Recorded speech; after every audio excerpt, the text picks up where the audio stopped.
Hoje a gente está iniciando a atividade de extensão do Walter Benjamin. Era um projeto muito antigo que nunca dava certo aplicar, desde o final da pandemia. E agradeço demais a participação de todos.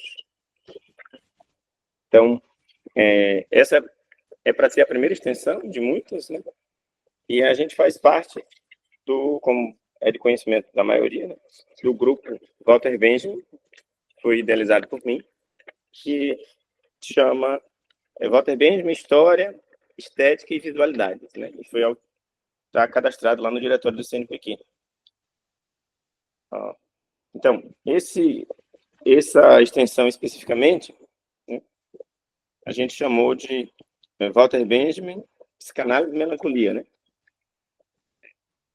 E a gente quer começar hoje pelos textos biográficos do Benjamin.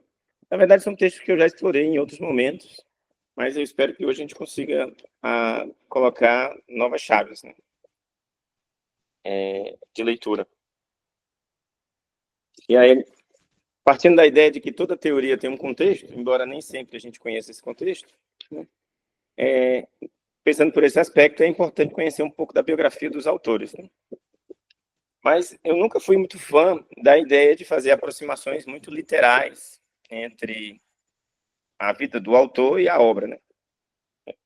Mas eu acho que se tem um autor que a gente pode fazer isso, é o Benjamin, né? Por quê?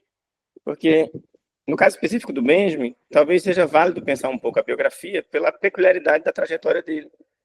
E como a Jane Marie Ganneban colocou, num dos livros dela sobre o Benjamin, o Walter Benjamin ele teve uma trajetória de vida exemplar, né? Tanto em termos de vida, de certa forma, mantendo-se fiel a um determinado conjunto programático, um conjunto de princípios que ele estabeleceu muito cedo na carreira, muito cedo mesmo, como a gente vai ver hoje.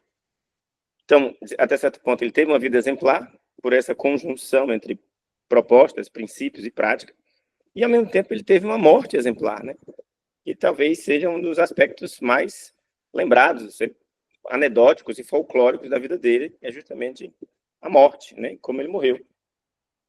Então, e, além disso tudo, né, segundo a Jane Marie Ganneban, lá naquele livro Cacos da História, não sei se vocês já tiveram contato com esse livro, ele também foi um fracasso exemplar, né? Por quê? Porque a trajetória dele foi extremamente turbulenta e ele simplesmente não teve sucesso em nada na vida, né?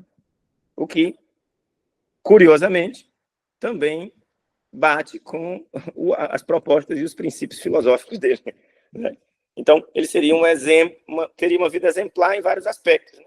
Então, se há um filósofo, se há um pensador que a gente pode colocar que a biografia é importante, de fato, para entender o que ele pensa, é o Benjamin, né? Então, por isso, começar pelos textos biográficos dele parece ser, de fato, fundamental, né? A ideia de pensar o Benjamin de forma mais verticalizada, de forma mais aprofundada, nesses cursos de extensão e nesses trabalhos quinzenais que a gente quer fazer, é um pouco situar a importância do pensamento do Benjamin em vários aspectos, não só de áreas como mais óbvios, como, por exemplo, filosofia, literatura, né, história, mas também perceber como ele é um pensador contemporâneo que interpretou o mundo de uma maneira muito peculiar. E quanto esses prognósticos que ele fez sobre o mundo que ele vivia ainda são válidos até hoje.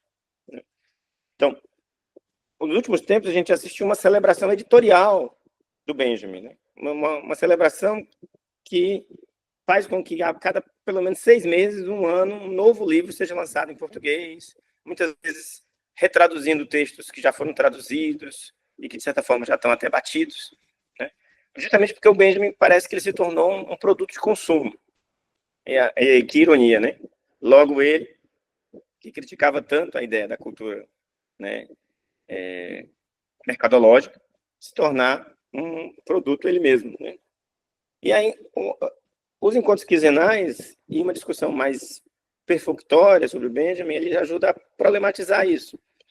e recuperar o Benjamin em toda a sua hermeticidade, né? Porque o Benjamin não era um autor fácil, né? Era um autor difícil. Né?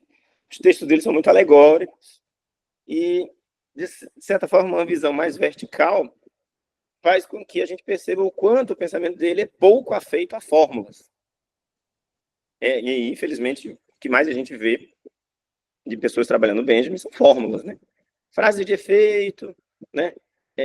Muitas vezes descontextualizadas, haikais que parecem dizer muita coisa, mas na prática pouco dizem, né? E até mesmo o que a Jeanne Marie chama de ditirambos, né?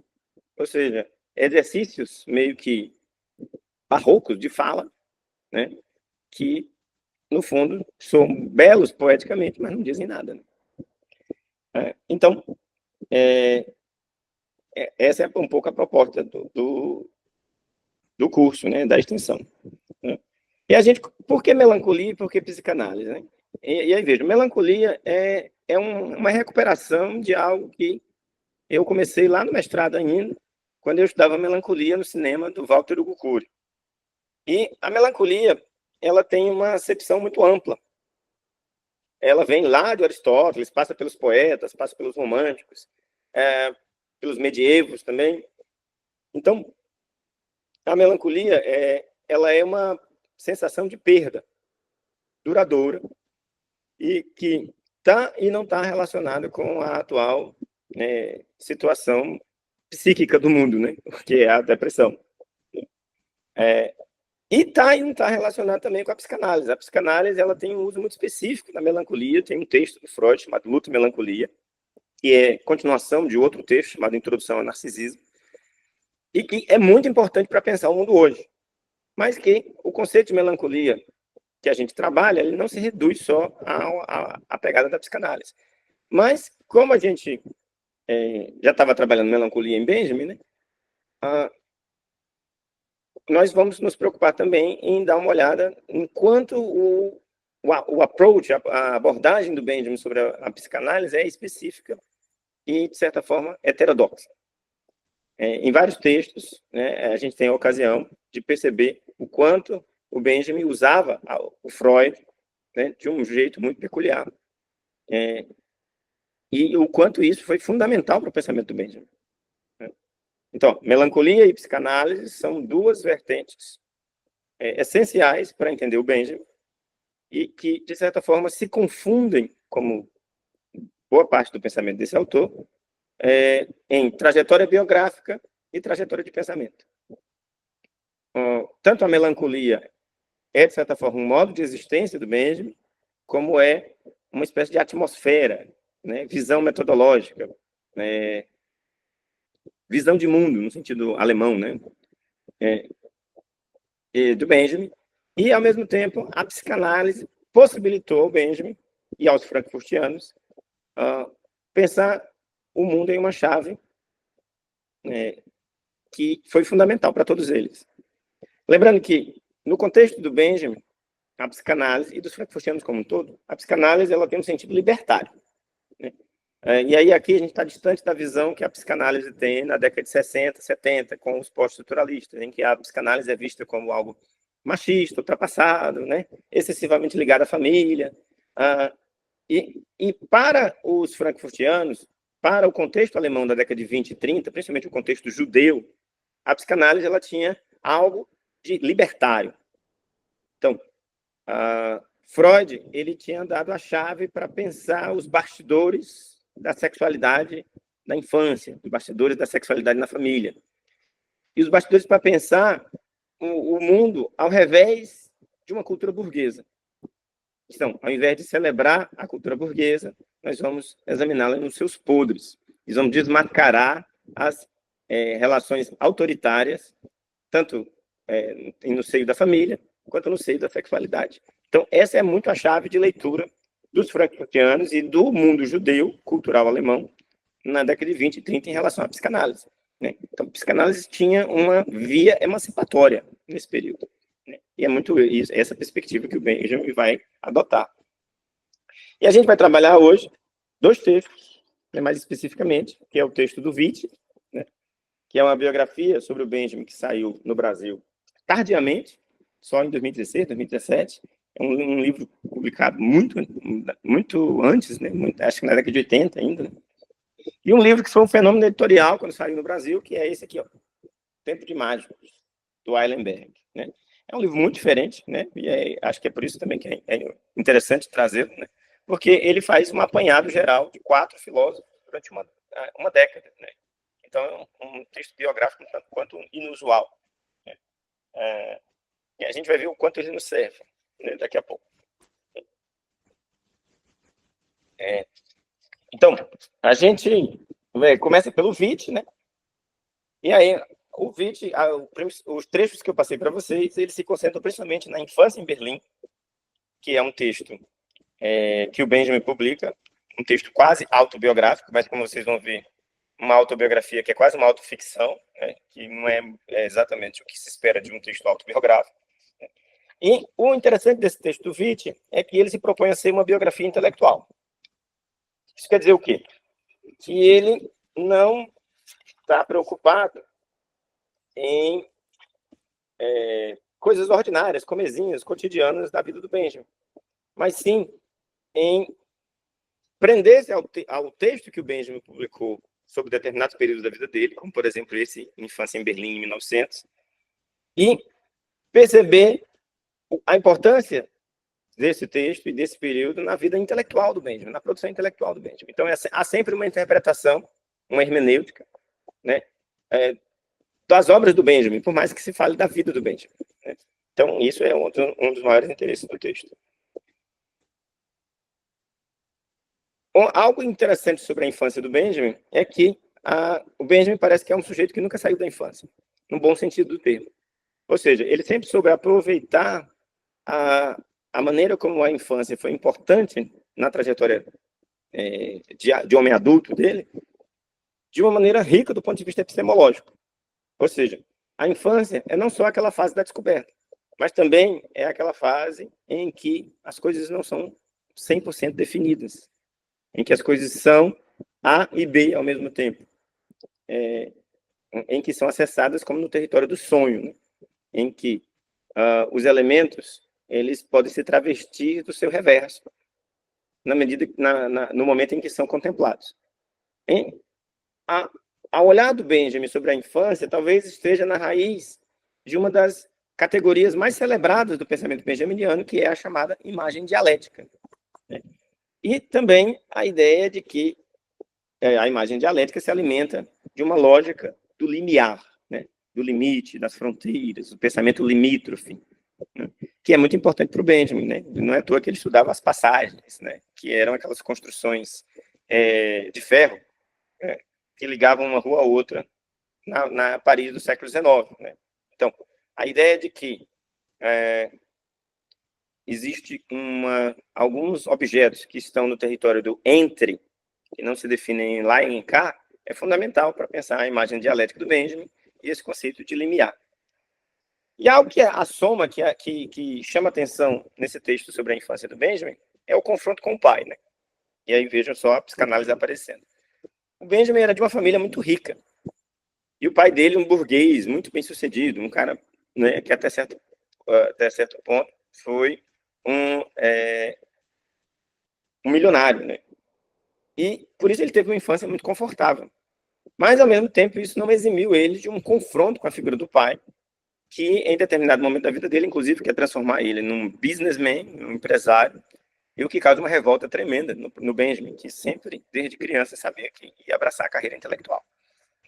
Então, vamos nos prender um pouquinho ao texto. Né? Eu fiz algumas anotações aqui, mas detalhadas sobre o texto. Né? E, infelizmente, eu não consegui instalar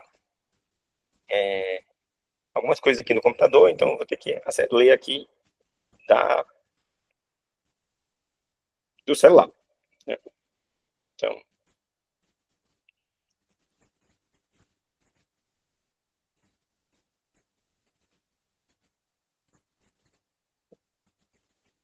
Então, vamos lá. Deixa eu achar aqui o início para quem chega. Então, uma das coisas que o Witt fala, desde o princípio, é que o Benjamin registra a infância dele, uma infância muito confortável do ponto de vista material, em casas, né, guilherminas, com um mobiliário, né, fáustico, gigante, né, e que, para a criança Benjamin, era uma espécie de segunda natureza maligna. E aí, vejam, essa ideia de segunda natureza, do mundo das coisas como uma segunda natureza, é uma ideia que vai aparecer constantemente no pensamento do Benjamin. E, por exemplo, ao analisar uma foto dele e do irmão dele, tirada em um estúdio, em que eles estão diante de uma tela com os Alpes suíços e tudo, o Benjamin diz que aquela criança naquela imagem, ela está no mundo, vamos dizer assim, demonizado. Por quê? Porque o mundo excessivamente artificial do estúdio emula o mundo excessivamente artificial da burguesia bem-sucedida durante a Alemanha naqueles anos, né? na passagem do século XIX para o século XX. E, de certa forma, aquela criança que está naquela foto, para o Benjamin, ela é semelhante àquilo que a rodeia. Né? Então, é como se a imagem dela estivesse sendo roubada por algo que é dessemelhante a ela. Então, vejam, essa alienação de si mesmo, essa dificuldade de ver-se como uma imagem autêntica de si, é uma marca da relação do Benjamin com a própria infância. E uma coisa interessantíssima, o Benjamin usou essas mesmas palavras para falar de uma fotografia do Kafka, quando também o Kafka tinha 5 anos de idade, em outro texto. O que demonstra uma peculiaridade do pensamento do Benjamin, né? Que ele era um cara que se orgulhava de não dizer eu nos textos, de não se incluir nos textos. Né? E aí, vejam só, de certa forma, a biografia que ele faz de si mesmo é uma biografia que tem um papel sociográfico, de leitura da sociedade. Não é algo que realmente está falando da criança Benjamin, mas é algo que serve como sintoma para falar de um fenômeno que era coletivo. Tanto que é intercambiável com palavras que ele usa para falar de outra pessoa, que no caso é o Kafka. Ao mesmo tempo, isso mostra o quanto Benjamin se identificava com a figura do Kafka. Esse pensador tcheco, que escrevia em alemão e que revolucionou a literatura, né, ali nos anos próximos da Primeira Guerra Mundial. Então, ele se identificava tanto com Kafka que ele usava as mesmas palavras para analisar a imagem do Kafka que ele usava para analisar a imagem dele mesmo, Benjamin, e do irmão dele. Né? Então, essa criança que o Benjamin vê, ela é desfigurada pela semelhança, né? Com tudo que a rodeia em volta. E aí, vejam, essa figura da semelhança para o pensamento a posteriori do Benjamin vai ser fundamental. Né? E a ideia da criança que já carrega em si a imagem de um adulto, né? Já carrega em si o germe de um adulto. Né? E aí vejo essa figura do limiar, essa figura da fronteira. Né? E aí ele pinta o pai como uma figura absolutamente autoritária, né? Uma figura da ordem, né? O superego, né? Que vai ser tirânico em sua vida, principalmente na infância. E a mãe como uma figura redentora. Inclusive, ele identifica a mãe com a figura do narrador. O narrador que vai aparecer num texto clássico que o Benjamin publica em 1936. E que a figura da mãe que estava na cabeceira da criança doente e que conta histórias para que a criança possa esquecer a própria dor. Então, a mãe que é narradora de histórias, ela promove um esquecimento feliz. Essa é a chave que o Benjamin usa. Ou seja, a criança, ao ser acolhida pela mãe, que narra histórias para que ela possa esquecer o seu próprio sofrimento, já que ela estava ali na cama doente, faz com que a criança se esqueça da sua condição não saudável e, de certa forma, abrace um esquecimento feliz. Então, essa imagem da mãe como diluidora de conflitos, a imagem da mãe como diluidora de sofrimento, ela também vai estar presente em alguns momentos da imagem, da narrativa benjaminiana, da trajetória benjaminiana, e a figura sempre do pai como algo tirânico, né? A figura do pai como algo conflituoso.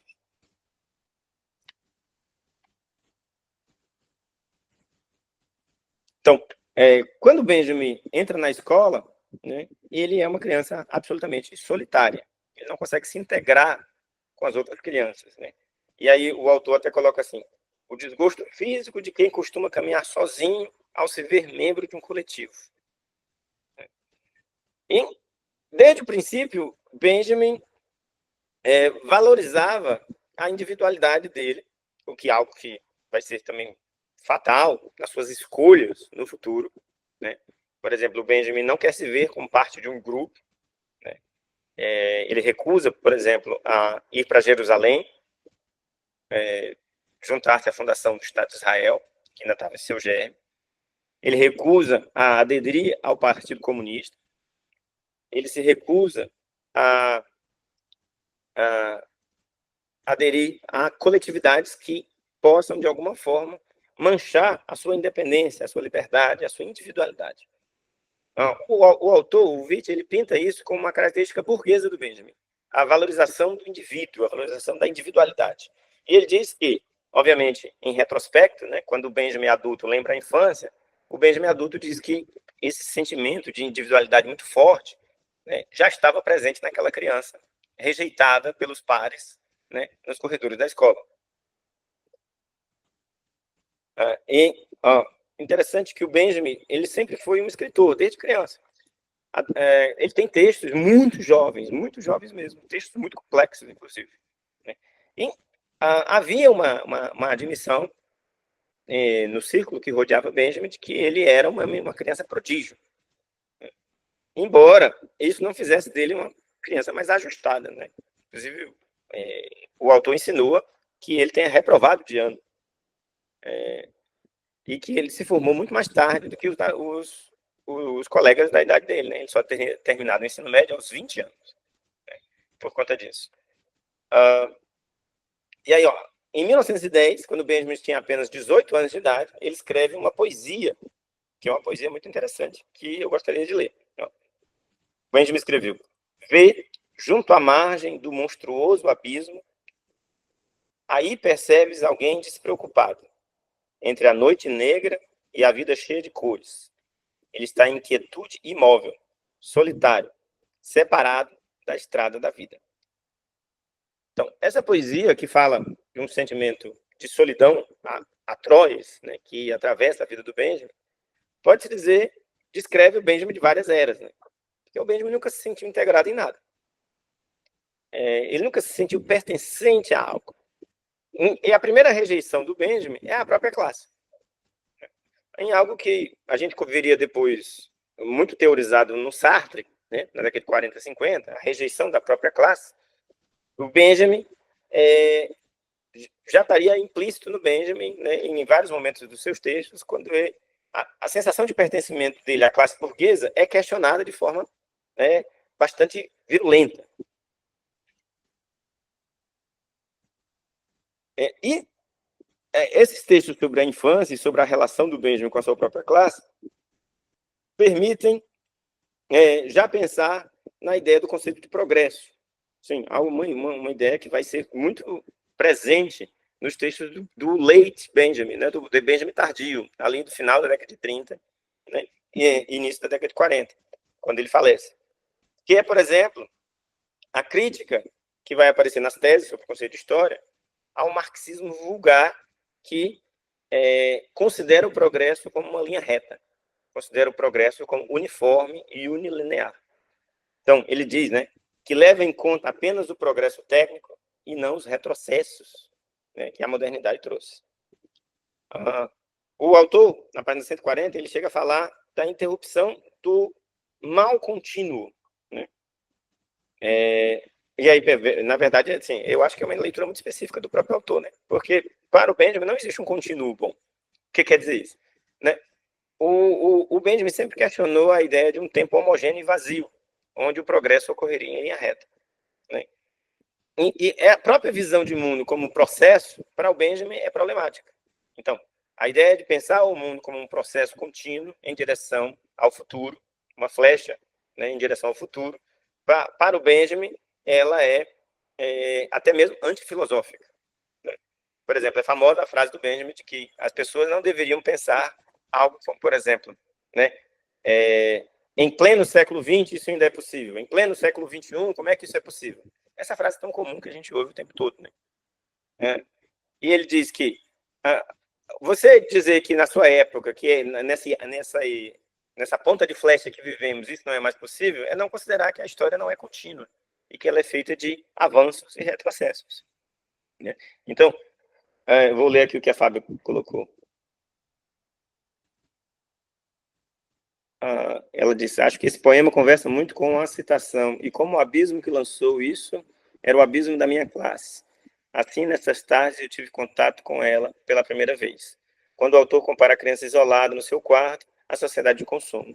Sim, concordo, Fábio. E o Benjamin, criança sentado no quarto, né, no seu quarto burguês, muito confortável, e não se sentindo integrado a esse meio luxuoso, que ele achava que roubava a sua alma, né? Que roubava a sua autoimagem de algum tipo de reconhecimento, né? Essa criança deslocada, né? Essa ideia de não pertencimento, ela acompanha o Benjamin para sempre. E é impressionante como a criança Benjamin e o adolescente Benjamin, né, já escrevem textos que vão acompanhá-lo por toda a vida, né? Aí, por exemplo, as teses sobre o conceito de história, foram publicadas em 1940. Ou publicadas não, perdão, foram escritas em 1940. E, em geral, são tidos como testamento do Benjamin. E quando você vai ver os primeiros textos do Benjamin, o texto da juvenília do Benjamin, você percebe que algumas ideias já estavam lá, né? Então, olha só, é um consenso entre os biógrafos que o Benjamin é um autor que ele não demorou a encontrar o que ele queria fazer. Ele não demorou a encontrar o tom dos seus pensamentos. Na verdade, é como se ele já tivesse programado muito cedo toda a sua trajetória e todos os seus pontos principais do seu pensamento. Então, ele faz um programa, né, do pensamento ainda muito verde, né? Nos primeiros textos dele, os textos com 17, 18, 19 anos de idade, a gente já percebe alguns elementos que vão se repetir em outros momentos.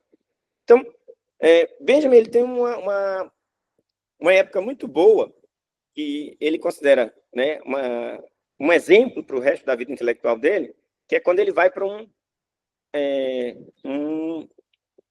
é que chama? Um colégio interno.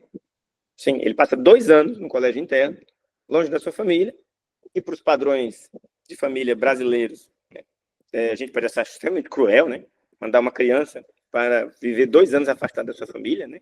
Vendo a sua família apenas nas férias, mas que na Europa, principalmente do norte, era muito comum, e ainda é muito comum até hoje. E o Benjamin ele vê esse período como muito positivo. Ele diz que estar lá nesse colégio interno foi pela primeira vez experienciar uma comunidade do livre pensamento, onde não havia hierarquia entre professores e alunos e todos podiam trocar ideias livremente. Essa utopia da comunidade de saber, onde todos podem trocar ideias livremente, todos podem se expressar livremente, ela vai acompanhar também o pensamento do Benjamin durante um bom tempo, né? E aí, é claro, né, a gente pode até questionar se o Benjamin adulto não ressignifica esse momento da infância dele de uma maneira diferente ao escrever esse texto sobre o seu passado, né? Emprestando valores para o passado, para a sua infância, que na verdade são valores do Benjamin adulto. Obviamente, ninguém está isento desse risco, né? Bom, depois desse período no internato, o Benjamin se forma no ensino médio e vai para a faculdade. E, para surpresa de muita gente, o Benjamin se torna extremamente engajado no movimento estudantil. Sim, ele gasta um tempo enorme no movimento estudantil. Ele até admite que muito mais tempo do que ele gasta na vida acadêmica. Sendo que o Benjamin sempre foi esse rato de biblioteca, sempre foi esse cara extremamente leitor, né, que parecia abraçar a carreira acadêmica, a carreira intelectual, de uma maneira muito viva, dedicada e prazerosa, né? Então, essa ideia do Benjamin fazendo política, né, ligada à juventude, né, idealista do seu tempo, né, parece muito estranha. E durou pouco, né? Benjamin foi muito engajado durante alguns poucos anos da faculdade, nesse movimento estudantil, que era um movimento até certo ponto elitista, né, que via uma determinada juventude como uma espécie de vanguarda do pensamento, né, e que o Benjamin teve que romper quando o mestre dele nesse grupo, o Gustav Wyneken, aderiu à Primeira Guerra Mundial. E aí, vejam, em 1914, começa a Primeira Guerra Mundial, e o Benjamin, desde sempre, se mostrou avesso à guerra e um pacifista. Então, ele se recusa a se alistar e coloca um atestado médico, uma coisa aparentemente bem brasileira, né? Ele diz que tem tremores, e por isso não pode se alistar e ir para a guerra.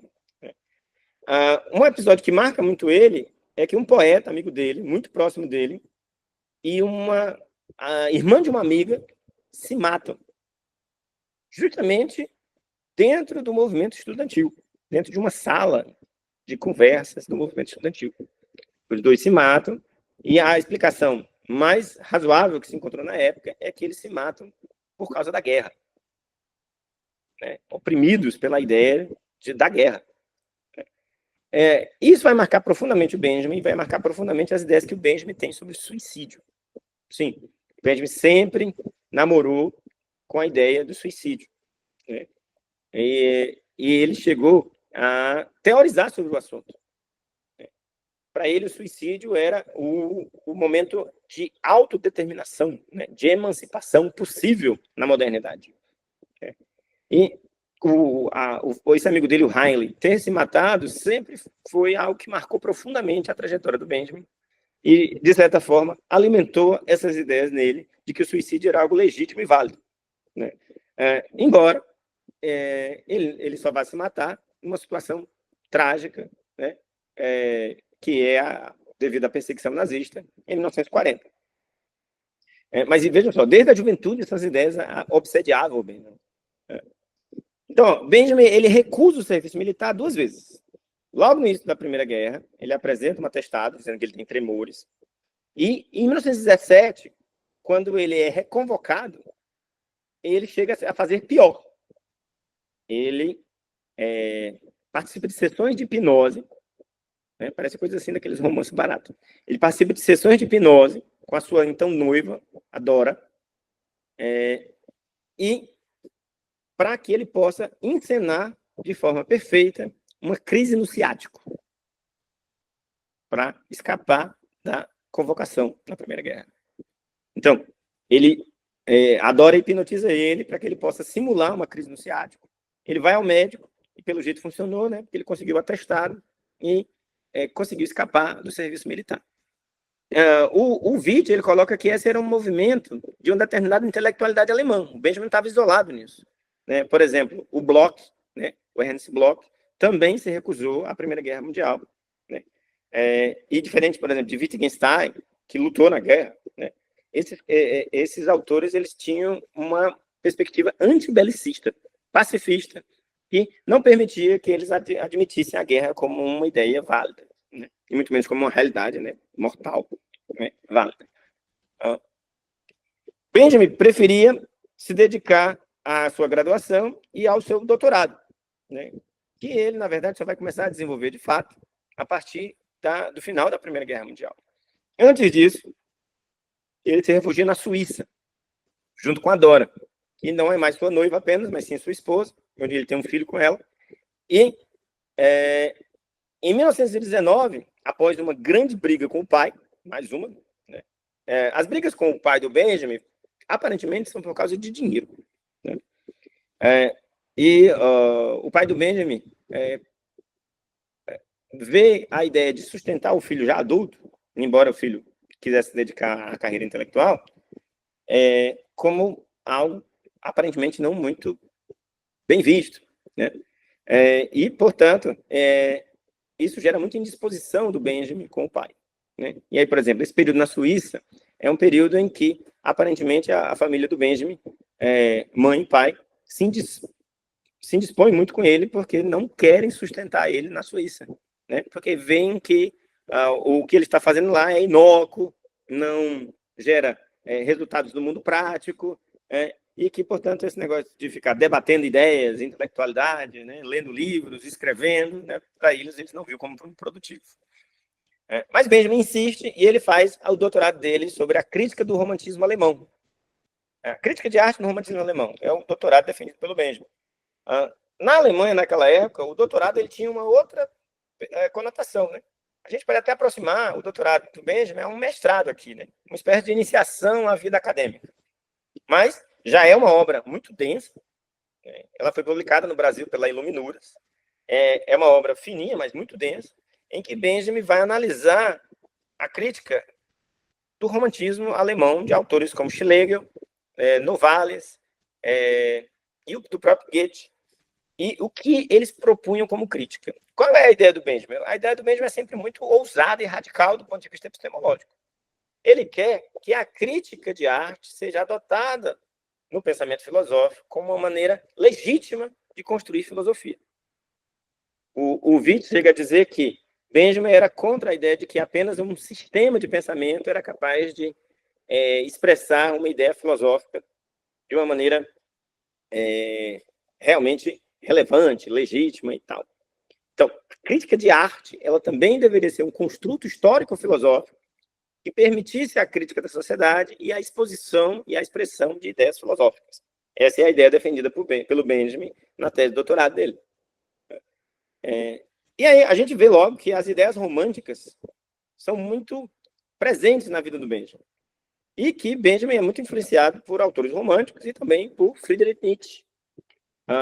E aí, vejo, a influência de Nietzsche da vida do Benjamin, ela acabou, e dos frankfurtianos como um todo, ela foi um pouco eclipsada pela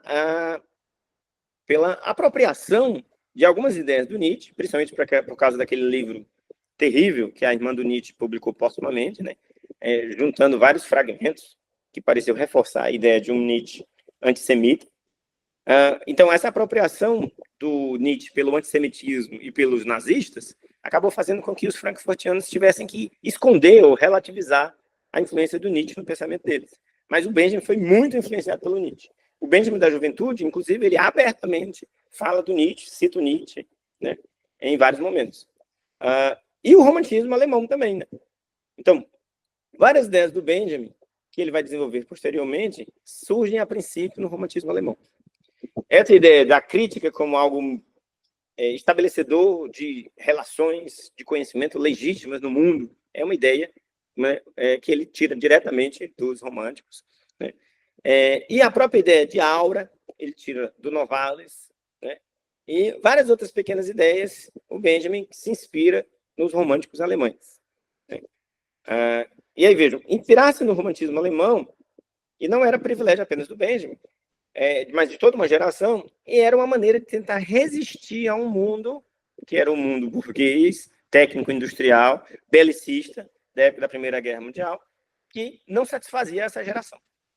Então, voltar aos românticos era uma maneira de resistir a esse tempo tecnocrata que eles rejeitavam como terrível, com um pessimismo tremendo. E aí, vejam, Benjamin defende com sucesso o doutorado, né, e começa a pensar numa tese de livre docência. Para os alemães, né, a tese de livre docência, que seria o equivalente para nós do doutorado mesmo, né, é fundamental para que a pessoa possa dar aulas, ser professor em universidades, né? E, sem essa tese, Benjamin não poderia ser professor. Então, o seu grande desejo de infância, de ser um intelectual respeitado, iria por água abaixo se ele não conseguisse obter esse título. Por outro lado, o pai pressionava o Benjamin, né? O Benjamin tinha mais ou menos nessa época 27 anos, para que ele assumisse um emprego nos negócios do pai. E que Benjamin se tornasse um businessman, um burguês tradicional, né? E isso só gerava mais e mais conflitos com o pai. Uma coisa que o Eilenberg fala, mas que o Witt não fala, talvez porque faltassem fontes, né? Como eu disse para vocês, esse livro do Witt foi escrito, na verdade, da década de 70 para 80. O Eilenberg tem um acesso muito mais amplo a fontes, né? E foi escrito já nos anos 2010, 2020. O Benjamin sofreu muito por não ter ido à Primeira Guerra Mundial. Sim, ó. Benjamin tenta, logo depois do doutorado, esse doutorado que ele defendeu em crítica de arte do romantismo alemão, conseguiu um orientador para a tese de livre docência. E ele passa muito tempo procurando e não consegue. O Witt não explica por quê, mas o Eilenberg explica. E o que ele diz? Benjamin fugia à guerra porque parecia óbvio para quem olhasse que aqueles 2 atestados médicos que o Benjamin usou para não ir para o fronte de batalha eram falsos, fugir à guerra parecia um ato de covardia indesculpável. Então, Benjamin sofreu muito por causa disso e foi rejeitado em várias relações acadêmicas, em vários laços acadêmicos e várias possíveis orientações. Então, Benjamin passou um tempo perdido, sem saber o que fazer e sem saber o que estudar. Até que ele se deparou com a ideia do drama barroco alemão. E aí, vejam, o drama barroco alemão é o que supostamente o Shakespeare teria feito na Inglaterra no mesmo período, no barroco. Só que, ao invés de chamar de tragédia, que seria uma conotação que remeteria mais aos gregos, e a ideia de toda aquela ideia de realização pela morte dos gregos, né, do patos heróico e tudo, né, do destino, o drama barroco shakespeariano, ele receberia esse nome porque ele lidaria com determinados elementos da narrativa de uma maneira específica do barroco, específica do Shakespeare, específica da época dele, que também era comum num colega dele, que era o Christopher Marlowe, né, que escreveu o Fausto. E aí a ideia do Benjamin é pesquisar os autores alemães que faziam a mesma coisa do Shakespeare. Ou seja, que escreviam essas peças que foi traduzido em português como drama barroco, né, mas que em alemão chama Trauerspiel. Né? O que seria o Trauerspiel? Né? Seriam peças de luto, peças de teatro que teriam uma atmosfera sombria, barroca, melancólica. E aí o grande exemplo do drama barroco, né, é o Hamlet, do Shakespeare. Né?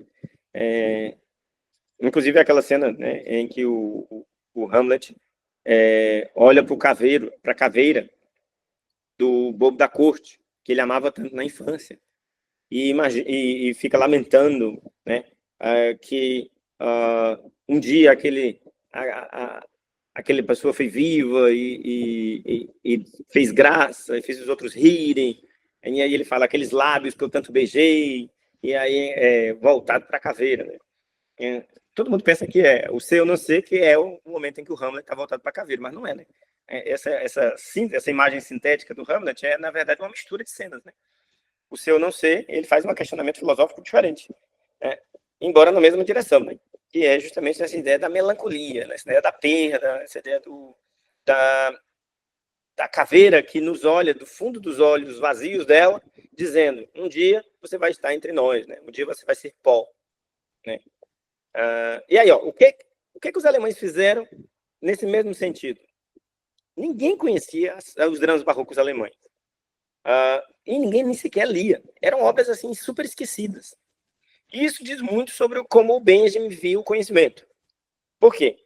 Porque a ideia do Benjamin era de que os objetos desprezados, os objetos em despojos, os objetos estilhaçados, os fragmentos, eles tinham um poder de conhecimento. Então, quando você pega um objeto periférico e dá a ele uma visão que seria destinada apenas aos objetos de centro, você permite que, heuristicamente, as relações de conhecimento se dinamizem e você produz conhecimento novo. Então, essa é a ideia do Benjamin. Então, o drama barroco, ele não era pela importância do drama barroco alemão. O drama barroco alemão era uma produção teatral, dramatúrgica, literária, absolutamente desimportante na Alemanha do barroco, e aí até a época do Benjamin. Né? Mas justamente por isso é que valia a pena estudar. Né? Essa é a ideia do Benjamin. Claro, o Benjamin usou toda a sua forma heterodoxa de trabalhar para finalmente construir essa tese, que ele arranjou um orientador a duras penas, né? Por exemplo, o Benjamin trabalhava muito com fragmentos, né? Ele era um cara muito metódico, ele anotava tudo. Né? Então, o que ele fez? Ele leu uma quantidade extraordinária de livros sobre o drama barroco ou de assuntos relacionados, juntou fragmentos e levou esses fragmentos, se eu não me engano, para a Suíça de novo, e lá fez um retiro para juntar esses fragmentos em forma de tese. Né? E a tese, ela tem um aspecto fragmentário, aforístico, que possivelmente o Benjamin se inspirava muito em Nietzsche, né, para esse pensamento do aforisma, né, esse pensamento do pequeno trecho de texto que carrega em si uma iluminação, né, e que você junta os fragmentos num texto sem necessariamente dar um aspecto tratadístico ao texto, né. Só que o drama barroco talvez tenha exagerado um pouquinho nesse aspecto aforístico. E, para piorar tudo, Benjamin fez um prefácio, que é o prefácio epistemocrítico, né, em que é praticamente um quebra-cabeça, que é dificílimo de interpretar. E que o Benjamin brincava em cartas dizendo que a única maneira de entender a tese dele, a origem do drama barroco alemão, era lendo a Cabala. E aí veja uma brincadeira mordaz, ousada do Benjamin, né? Ele escreveu um texto tão difícil que era uma espécie de pegadinha para os examinadores, né? E que, já mostrando a relação do Benjamin com o pensamento judaico, ele precisaria de você saber a mitologia judaica para você entender as alegorias ali naquele texto. Então, perceba o quão esse texto seminal da filosofia do século XX, A Origem do Drama Barroco Alemão, é um texto difícil. E não deu certo. Esse foi o maior fracasso da vida do Benjamin e marcou ele para sempre. Sim, a tese foi rejeitada. Algumas semanas antes da data da defesa, Benjamin recebeu uma ligação do presidente da banca, pedindo para ele retirar a candidatura porque ele seria reprovado. Então, como diz a filósofa Maria João Cantinho, filósofa portuguesa que estuda Benjamin foi chumbado. Ele não conseguiu a aprovação da tese de doutorado. Costumo brincar com o Romário, né, que quando for fazer uma tese, não tem que ser mais inteligente do que a banca. Né? Não coloque coisas que a banca não entenderia. Né? Porque se você for mais inteligente do que o examinador a gente vai reprovar. Né? E aí foi o que o Benjamin fez. Né? Ele ousou, né? E acabou fazendo uma tese que a banca não entendeu. E ele acabou sendo reprovado. E isso marcou de uma maneira terrível a vida do Benjamin. Por quê? Porque, veja, agora ele não tinha mais justificativa para o pai dele de porque ele não assumia os negócios burgueses do pai. Além disso, ele não poderia dar aula nas universidades. Então, toda aquela erudição, aquele conhecimento acumulado do Benjamin não serviria, né, supostamente para nada. Como o Benjamin não podia assumir uma posição acadêmica oficial, porque faltava a ele essa tese de doutorado fundamental, ele acabou tendo que virar uma espécie de jornalista freelancer. Sim, Benjamin ganhou a vida, durante vários anos da vida dele, escrevendo artigos para revistas literárias e acadêmicas da Alemanha. E aí, diferente das revistas brasileiras, né, que querem cobrar de você, essas revistas alemãs, elas pagavam um soldo por cada artigo publicado. E era assim que o Benjamin passou a ganhar a vida. Rompeu definitivamente com o pai, sim, parou de se falar e tudo, porque não aguentava mais a insistência do pai. Né? E também a muquiranice do pai, que não queria continuar sustentando ele, né? Apesar de rico. Né? E também foi a época em que o pai dele começou a demonstrar sinais de falência. Sim, o pai dele faliu. A economia alemã pós-guerra era um caos, né? A gente já estava na República de Weimar, que é como a gente chama o período que vai do final da Primeira Guerra até a ascensão do nazismo. E na República de Weimar, a inflação era 1000% ao dia. O índice de desemprego era altíssimo. E o pai do Benjamin, Emil Benjamin, foi uma das vítimas dessa economia caótica e ele acabou falindo. Então, talvez ele não pudesse mais sustentar o Benjamin mesmo, nem que ele quisesse. Então, Benjamin é um fracasso na relação com o pai. Benjamin é um fracasso na relação com a vida acadêmica. Ele é chumbado na tese de doutorado. E é um fracasso também na vida matrimonial. Sim, a relação dele com a Dora acaba deteriorando. E eles acabam se separando, embora ainda vivessem juntos. Inclusive, eles viviam quase um relacionamento aberto. Né? Por quê? Eles viviam na mesma casa por causa do filho do Benjamin, o Stephen, mas os dois tinham namorados e namoradas, né, livremente. Não é como Sartre e Simone, né, porque ali era um pacto, né, mas a encarnação literária de Jó. Então, o Romário comparou o Benjamin ao Jó, né, aquela figura bíblica lá trágica. Achei interessante a comparação. E a Dora e o Benjamin tinham namorado, né, mas ele não era um pacto como a Simone e o Sartre, né? Era mesmo uma questão de circunstância e de conveniência.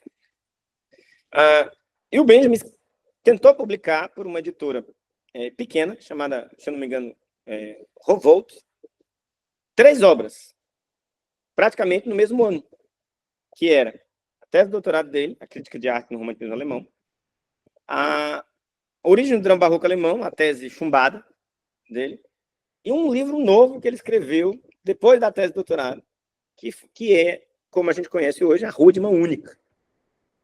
A Rudima Única é um livro singular. Ele é um livro de aforismos. E o Benjamin usa uma técnica de montagem literária, que naquela época era muito comum. Lembrando que Ulisses foi publicado praticamente nesse período, Ulisses do James Joyce, né? A Virginia Woolf estava também começando a publicar seus primeiros textos. Tá? E a ideia de que você trabalha com fragmentos, trabalha com junção de aforismos que aparentemente não estão relacionados, mas que, no todo, acabam fazendo um desenho maior. Então, Rudima Única, ele se assemelha a outro livro alemão da época, que foi feito em paralelo e de uma maneira independente, que é o livro do Alfred Doblin, chamado Berlim Alexanderplatz, que também é um livro fragmentário, um livro cujos fragmentos se baseiam em publicidades, em cartazes da rua, em mensagens de publicidade, em mensagens radiofônicas. Ou seja, é um livro literário que tenta abarcar todo esse bombardeio de estímulos da sociedade informacional, da modernidade, da sociedade que já a gente podia chamar, em 1920, de midiática. E aí, o Rudima Única é um dos livros mais densos e interessantes do Benjamin, né? A gente consegue encontrar coisas, né, super instigantes lá, embora de maneira não linear, né? Como era a proposta do próprio Benjamin. Então, ele consegue publicar essas 3 obras, né? Mas a editora era pequena, a circulação era pequena, e ele não teve o sucesso que ele esperava, né? Mas, assim, o Benjamin era um sonhador, né? Era um grande idealista, né?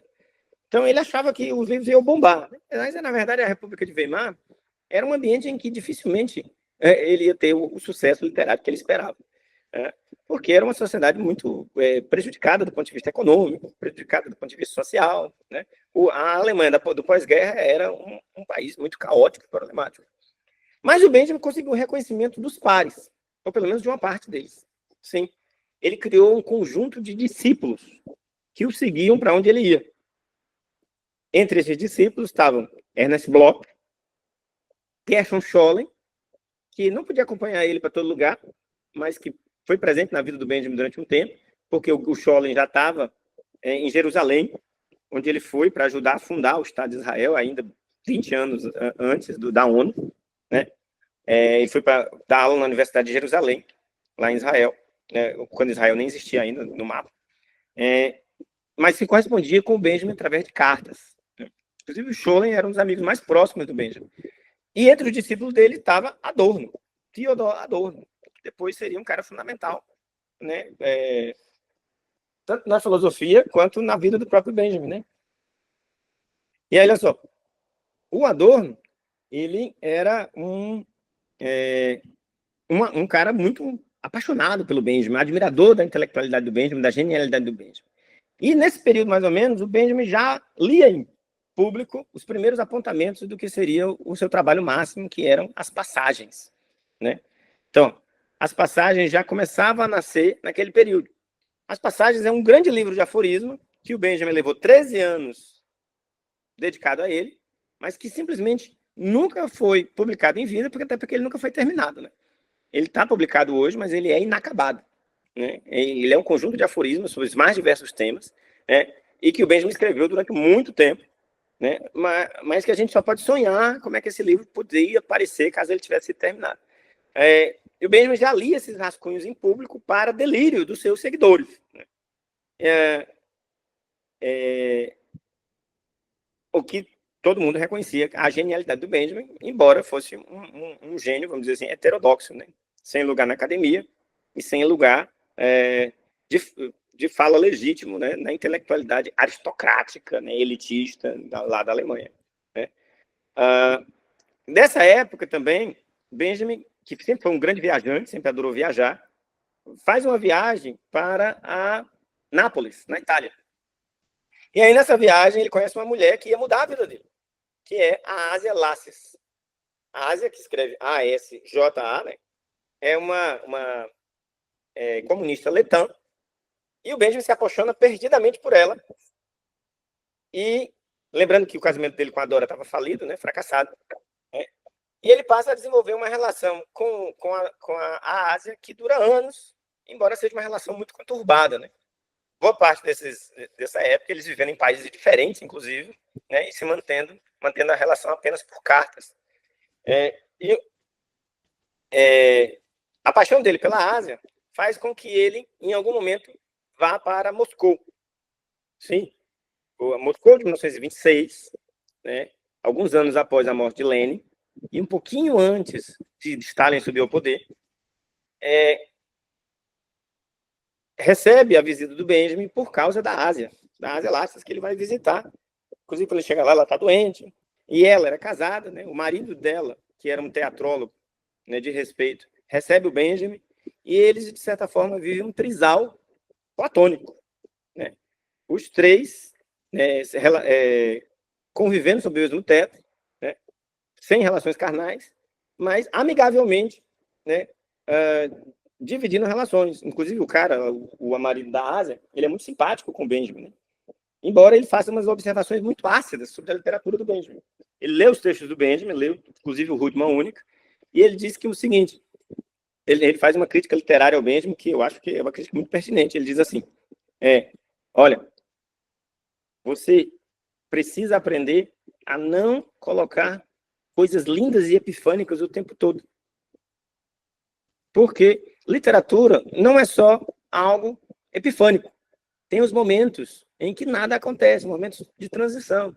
Se você coloca o tempo todo coisas epifânicas, você cansa o leitor, né? E dizem que o Benjamin aceitou essa crítica, né? Embora nunca tenha mudado o estilo, mas ele aceitou essa crítica com muita humildade, né?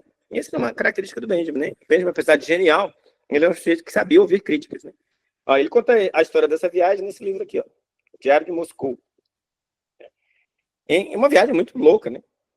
Inclusive, o mais interessante é o diário mantido pelo Benjamin, em que ele fala do que ele observava nas ruas da Moscou revolucionária, né? E ele tentando se encher de esperança de que aquilo podia significar um novo mundo, apesar de todas as dificuldades materiais que ele observava, né? Mal sabia o Benjamin que, quando Stalin subisse ao poder, aquela promessa de um mundo novo acabaria se tornando uma ditadura sanguinária, né? Mas, enfim, Benjamin não participa desse período, ele só passa 1 mês e meio, 2 meses, né, em Moscou, e ele deixa a Ásia, né, com a promessa de que um dia vão se reencontrar, né, e ele disse uma coisa interessante, né, isso está no Eilenberg, né, no trecho que eu passei para vocês, né, ele diz que ele foi para Moscou também para escapar da solidão do Natal. E ele chega a dizer, com todo o seu namoro com a ideia do suicídio, que se ele se visse sozinho na noite de Natal, a solidão seria tão massacrante que era capaz dele ter se enforcado. Então, ele passa dezembro e janeiro em Moscou, com a Ásia, né, nessa situação um tanto quanto constrangedora, né, com o marido dela e ela ao mesmo tempo, né, só para escapar dessa solidão de Berlim, né. Esse é o período também que ele visita Paris. Benjamin tenta se integrar ao meio intelectual de Paris. Ele fala francês fluentemente, né? E ele tenta se integrar naquele meio que o Woody Allen representa lá naquele Meia-Noite em Paris, né? Ernest Hemingway, Gertrude Stein, né? Salvador Dalí. Só que ele fracassa. Mais um fracasso, né? Ele não consegue se integrar, ele não consegue ser aceito, né? e ele é visto como um cara excessivamente exótico, né? E simplesmente ele não consegue estabelecer relações que permitam criar conexões literárias em Paris que pudessem ser produtivas a longo prazo. Mas Benjamin adorava Paris e achava que Paris devia ser o seu lar, vamos dizer assim, afetivo, né? Tanto que depois, quando o nazismo sobe ao poder, é Paris que ele vai escolher como um lugar de exílio, né? E também é Paris que é o objeto de pesquisa do Benjamin, né? Já que ele passa 13 anos estudando as passagens parisienses, né? As passagens são uma espécie de avós do shopping center, né? São construções de ferro que ligam uma rua à outra e que permitiam ao consumidor transitar livremente olhando as vitrines. É uma invenção francesa da primeira metade do século XIX, né?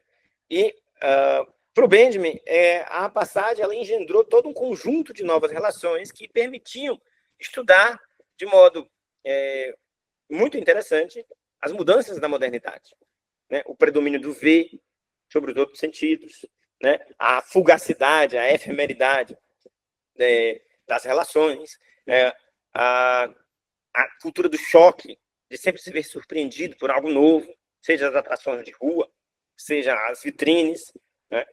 E, por exemplo, a flânerie, que era também um dos objetos de estudo do Benjamin, né? Graças ao Baudelaire. O que é a flânerie? Flânerie é o ato de passear livremente pela metrópole, né? Seja nas passagens ou seja em outros lugares da metrópole, em que você é um consumidor de imagens e não exatamente de produtos. O flânerie é uma figura emancipada, né? Ele não é um consumidor, né? Então ele passeia sem comprar nada, ele apenas capturando, né, gestos diferentes, estímulos diferentes, né? E é uma figura tipicamente moderna do final do século XIX, né? Até porque estava fadado ao desaparecimento, né? Já que a severidade do capitalismo industrial faz com que todo mundo se torne consumidor, até o flânerie, né? Então, isso tudo é objeto de estudo do Benjamin nas passagens, né? Eu não trouxe as passagens agora, né? E eu tive um problema na internet, não pude gravar lá no estúdio, onde estão as obras do Benjamin, né? Mas em oportunidades futuras, em próximos encontros, né? A gente mostra um pouquinho, discute um pouquinho as passagens. Tem 2 edições no Brasil, aquela verdona grandona, dificílima de manusear, e aquela que saiu mais recentemente em 3 volumes. Essa sim, mais fácil de manusear, eu tenho as 2. Né? Bom, então, a vida do Benjamin, ela não se resolvia. E ele continuava transformando o apartamento dele em uma espécie de fábrica de textos. Ele mesmo chamava assim, né? Então, ele escrevia os textos, batia na máquina, né? Depois batia de novo para fazer uma cópia, para ficar com ela, mandava outra cópia para as revistas literárias. Muitas vezes essas revistas literárias demoravam meses para responder se tinham aceito ou não, né? E aí, obviamente, só pagavam ele quando publicavam. Então, os ganhos dele eram muito incertos, né? Graças a um amigo, ele conseguiu um emprego no rádio para apresentar palestras radiofônicas, que era um programa supostamente voltado para a juventude. Só que os temas que o Benjamin abordava eram tão complexos que eu fico imaginando como é que a juventude recepcionava isso, né? Por exemplo, alguns dos títulos dos programas radiofônicos dele, né? Em tese, supostamente voltado para as massas, né? O que os alemães liam enquanto Goethe escrevia? Ou então, ou aquele sobre o terremoto de Lisboa, né? Em que ele vai falar que os cachorros, os gatos, os animais domésticos previram o terremoto e abandonaram a cidade antes que os seres humanos percebessem o que estava acontecendo. E aí depois o terremoto veio e destruiu 80% da cidade, né? Matou todo mundo, né?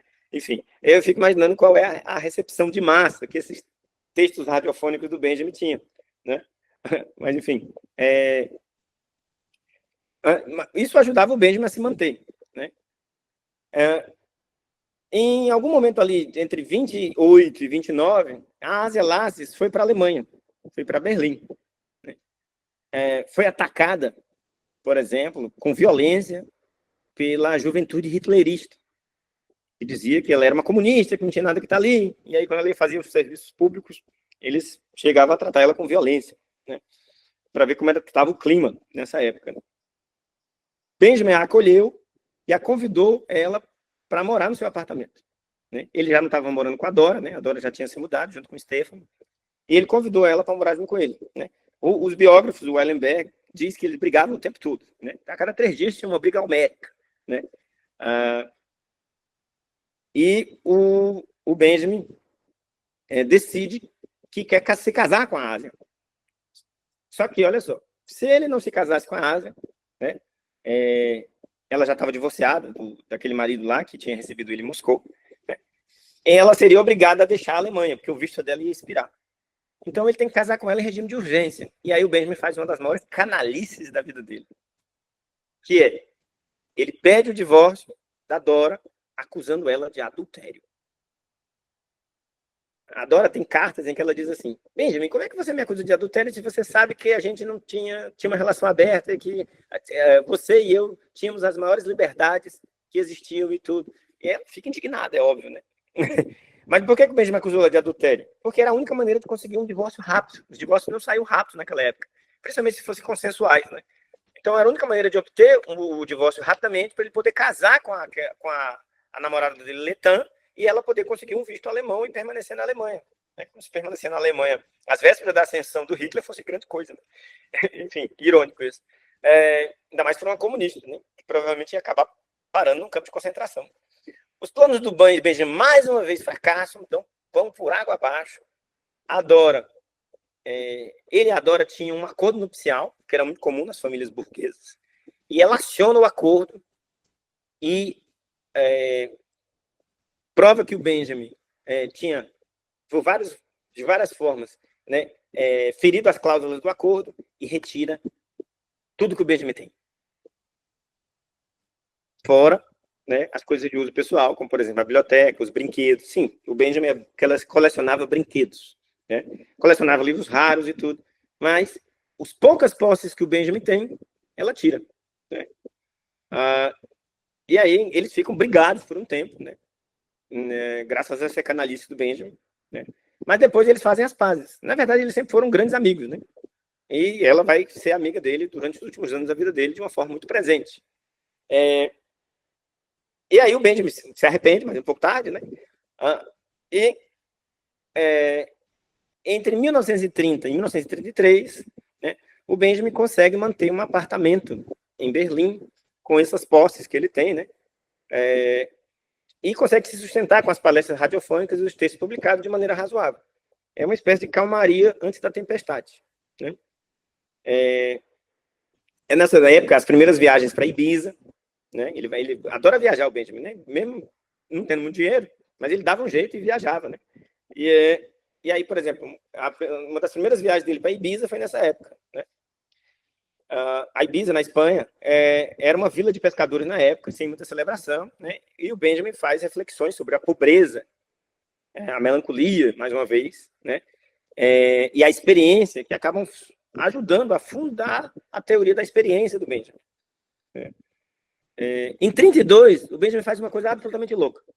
Ele está fazendo 40 anos. E aí ele faz um testamento, distribui para os amigos e diz para todo mundo que vai se matar. Cara do Benjamin, né? Esse namoro, esse flash dele com o suicídio era uma coisa, né, incrível. E aí não se sabe por que ele não se mata, apesar de ter anunciado para todo mundo, né? E no ano seguinte, Hitler ascende ao poder, todos os judeus são expulsos dos cargos públicos e dos cargos de jornalismo, inclusive dos meios de comunicação, e Benjamin perde o emprego dele no rádio e tem que se exilar em Paris. O apartamento do Benjamin é confiscado, todos os livros dele são confiscados, os brinquedos dele, caríssimos, que ele colecionou durante anos, são confiscados. Sim, Benjamin é outra faceta excêntrica dele, né? Ele é colecionador não só de livros, mas também de brinquedos e miniaturas do século XIX e XVIII, assim como de contos de fada, né? Enfim, sujeito excêntrico. Né?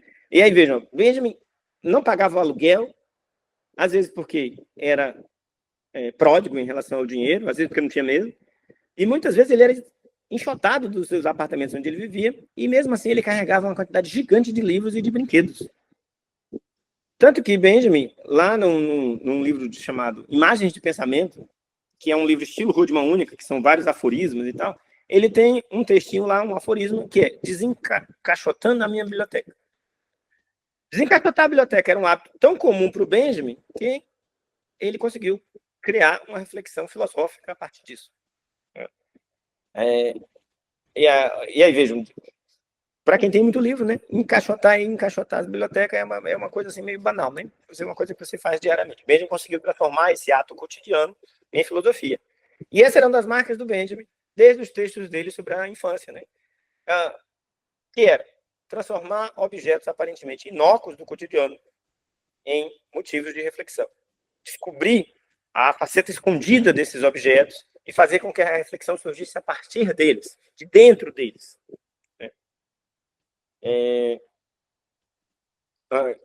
Bom, em 1933, Benjamin é expulso do próprio apartamento. O apartamento é totalmente confiscado pela Gestapo, vai passar décadas para que as pessoas consigam reaver os pertences do Benjamin. Ele não vai mais reaver em vida, né? E ele foge para Paris. E em Paris ele passa a viver uma vida absolutamente miserável. Porque as revistas literárias passam a recusar os seus textos, porque ele tem um nome alemão, um nome judeu, e ele perde o emprego no rádio, e a única coisa que passa a sustentá-lo é uma pequena bolsa que ele ganha na chamada Escola de Frankfurt. Né? E aí, veja, esse é um capítulo à parte da vida do Benjamin, né? Merecia um momento, uma aula só para ele. Né? Benjamin tem relações, como eu disse para vocês, com o Adorno. Né? Adorno era mais jovem que o Benjamin. Ele é muito amigo da mulher do Adorno, enquanto com o Adorno era uma amizade mais distanciada, né? Uma amizade mais estilo alemão. Né? Eles se tratavam por Sie, né?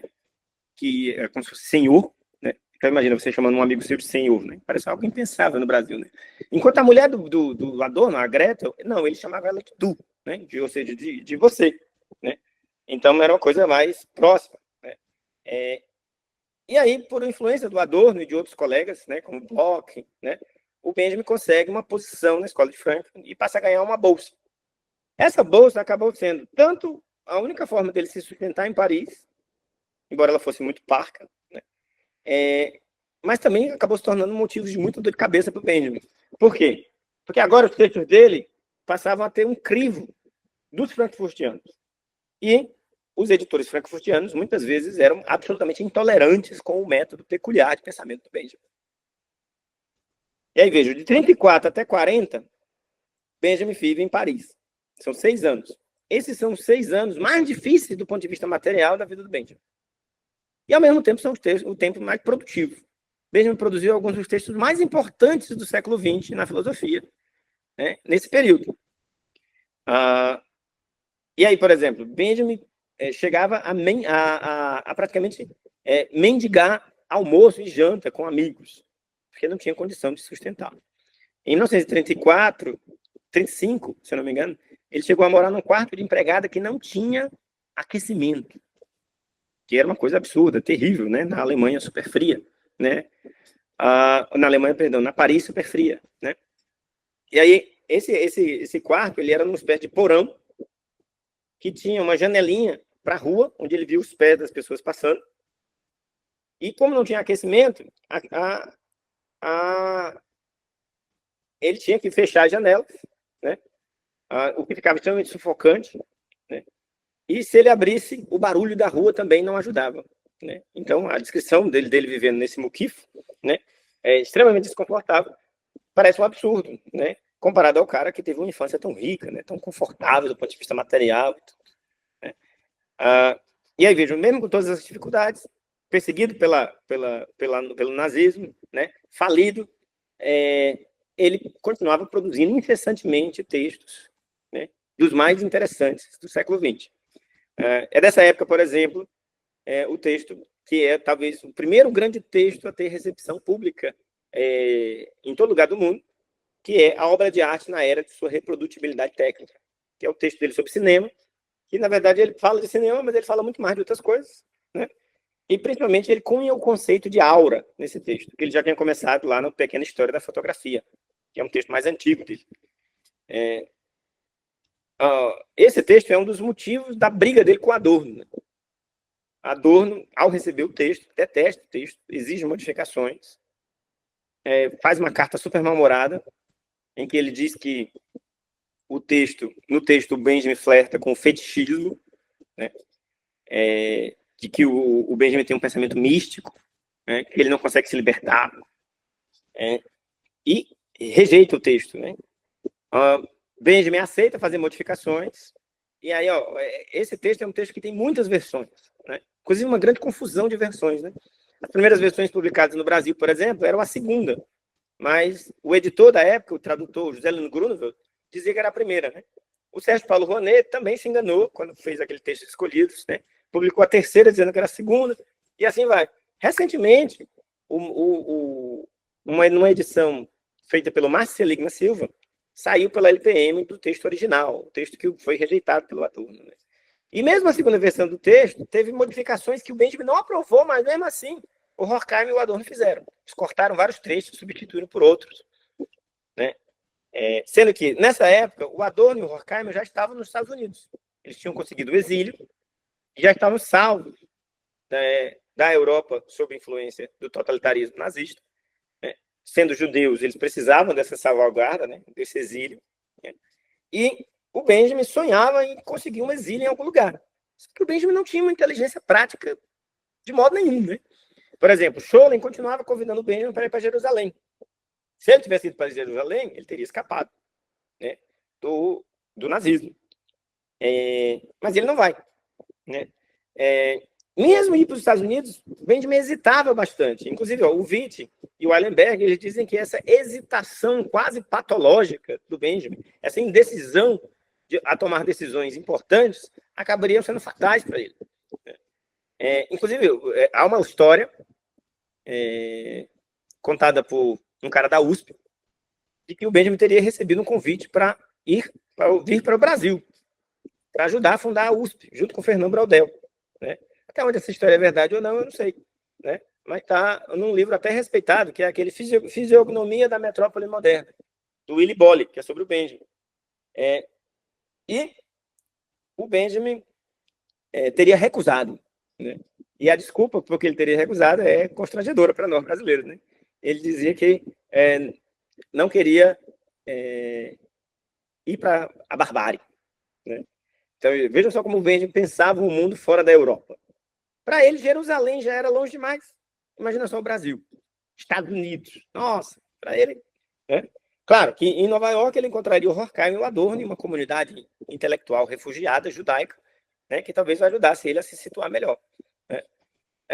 Mas ele não foi ágil o suficiente para conseguir essa passagem. E alguns biógrafos, não esses que eu estou trazendo, mas outros, dizem que Adorno e Horkheimer também não demonstraram muita celeridade em pressionar para que o Benjamin conseguisse o visto.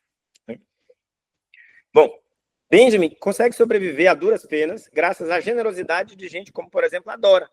A Dora, sua ex-esposa e amiga, ela convida ele para passar muitos verões, né, em uma casa de campo, casa de veraneio que ela tem, né, que ela está cuidando tipo de uma pousada, né. E aí ele vai lá, passa um tempo com o Stefan, né, e com ela, mas na verdade o que ele quer? Sobreviver, né, conseguir se alimentar. Ele também é convidado por Brecht. Brecht era um grande amigo de Benjamin, né, desde a década de 20, e o Brecht morava na Dinamarca, estava refugiado lá. E o Benjamin ia passar alguns meses por ano com o Brecht também, que era uma maneira de economizar dinheiro. Né? Inclusive, há passagens de biográficas do Brecht em que ele diz que o Benjamin estava escrevendo, né? E aí ele, ao lado do Brecht, ele dizia assim: Benjamin está aqui escrevendo um texto sobre aura, um negócio místico, terrível. Então, mesmo o Brecht, que era um amigo próximo do Benjamin, não entendia o pensamento do Benjamin. Né? E a briga dele com o Adorno continuava se estendendo por cartas e cartas. Né? E o Adorno, de maneira que hoje parece extremamente injusta, ele ameaçava cortar o soldo do Benjamin caso ele não fizesse as modificações nos textos que estavam sendo solicitados. E aí, veja, isso parece extremamente cruel, né? Um judeu alemão, exilado em Paris, passando fome, dependente de uma bolsa, e aí o outro judeu, bem-sucedido, professor de universidade, exilado em Nova York, que escapou do nazismo, fica mandando carta para ele, ameaçando cortar a única forma dele que ele tem de sobreviver. Parece algo cruel, né? Os adornianos provavelmente discordariam, né? Mas, enfim.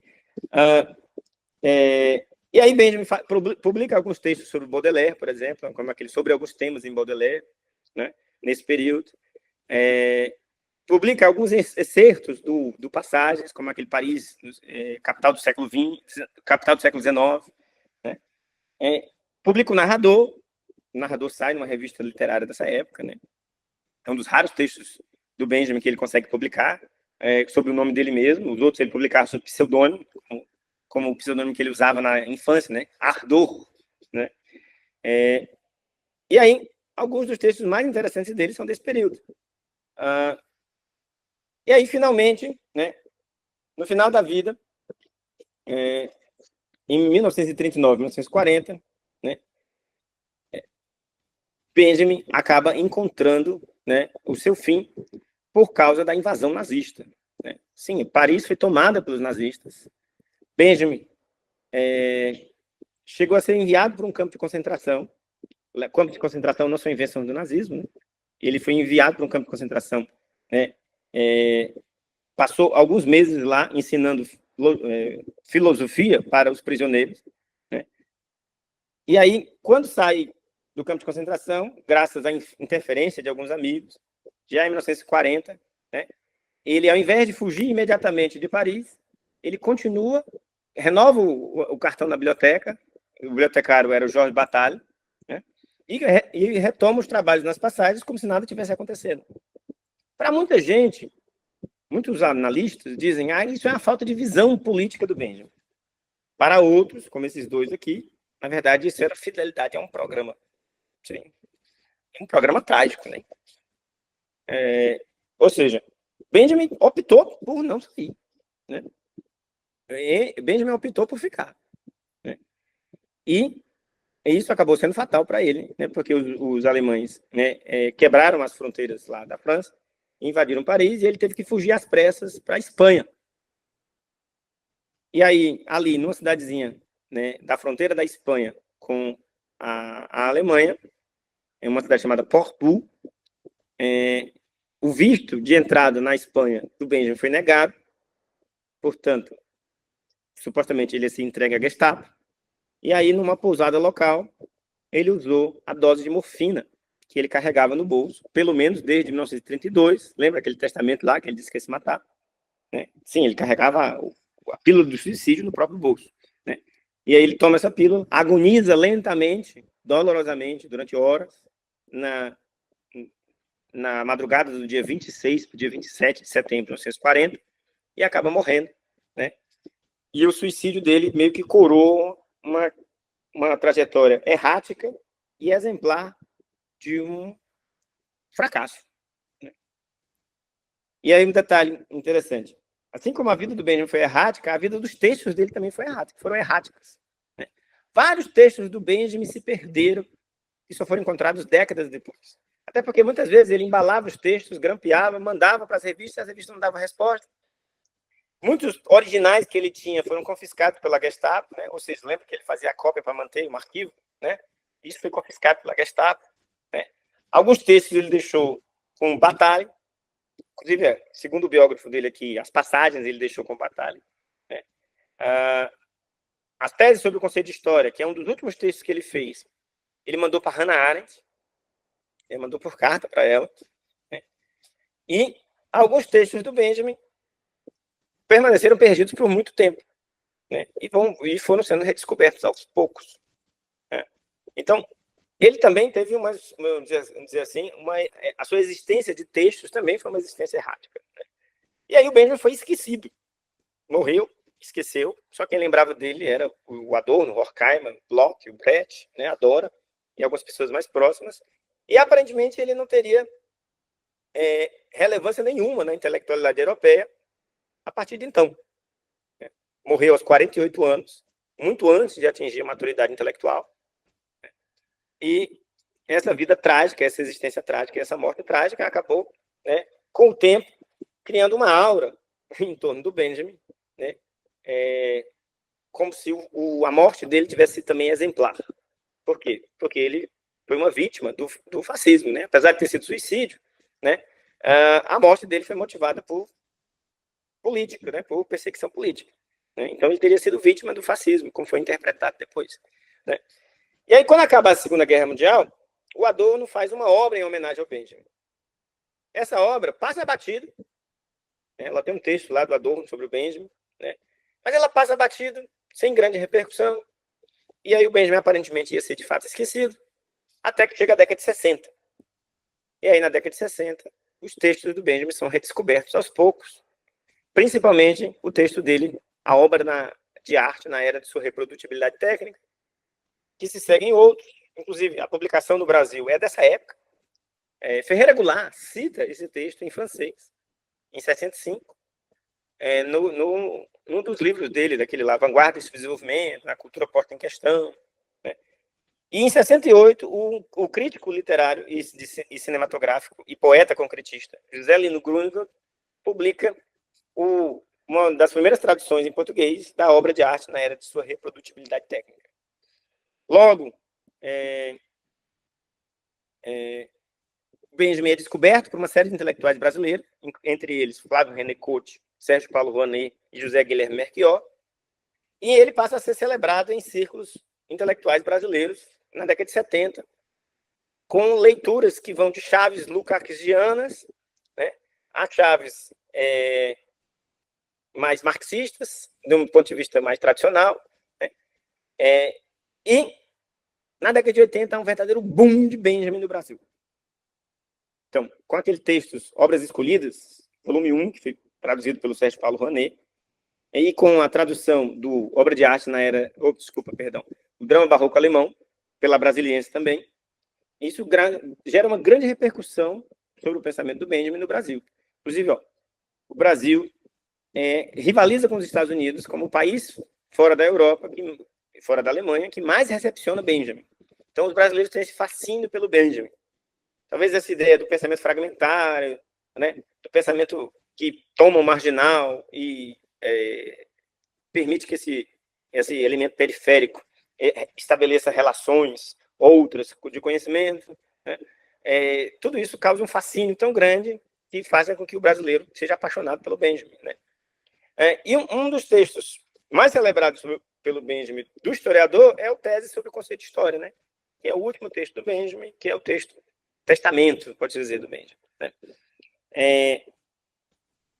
Esse texto, quando você olha para os vários textos da juventude do Benjamin, você percebe que o Benjamin está retomando várias ideias. Né? Inclusive, o Witt diz, né? Ideias que ele pretendia esconder de si mesmo. Né? Ele retoma nesse texto. E é um texto muito alegórico, né? Fragmentário, aforístico. A tese mais famosa é a tese 9, que é a tese do anjo. O anjo não era uma novidade no pensamento do Benjamin. Na década de 20, né, ele editou uma revista chamada Ângelos Novos, e ele era apaixonado por uma lenda do Talmud sobre anjos que só existiam por alguns segundos para entoar cantigas ao divino e depois desapareciam para sempre. Né?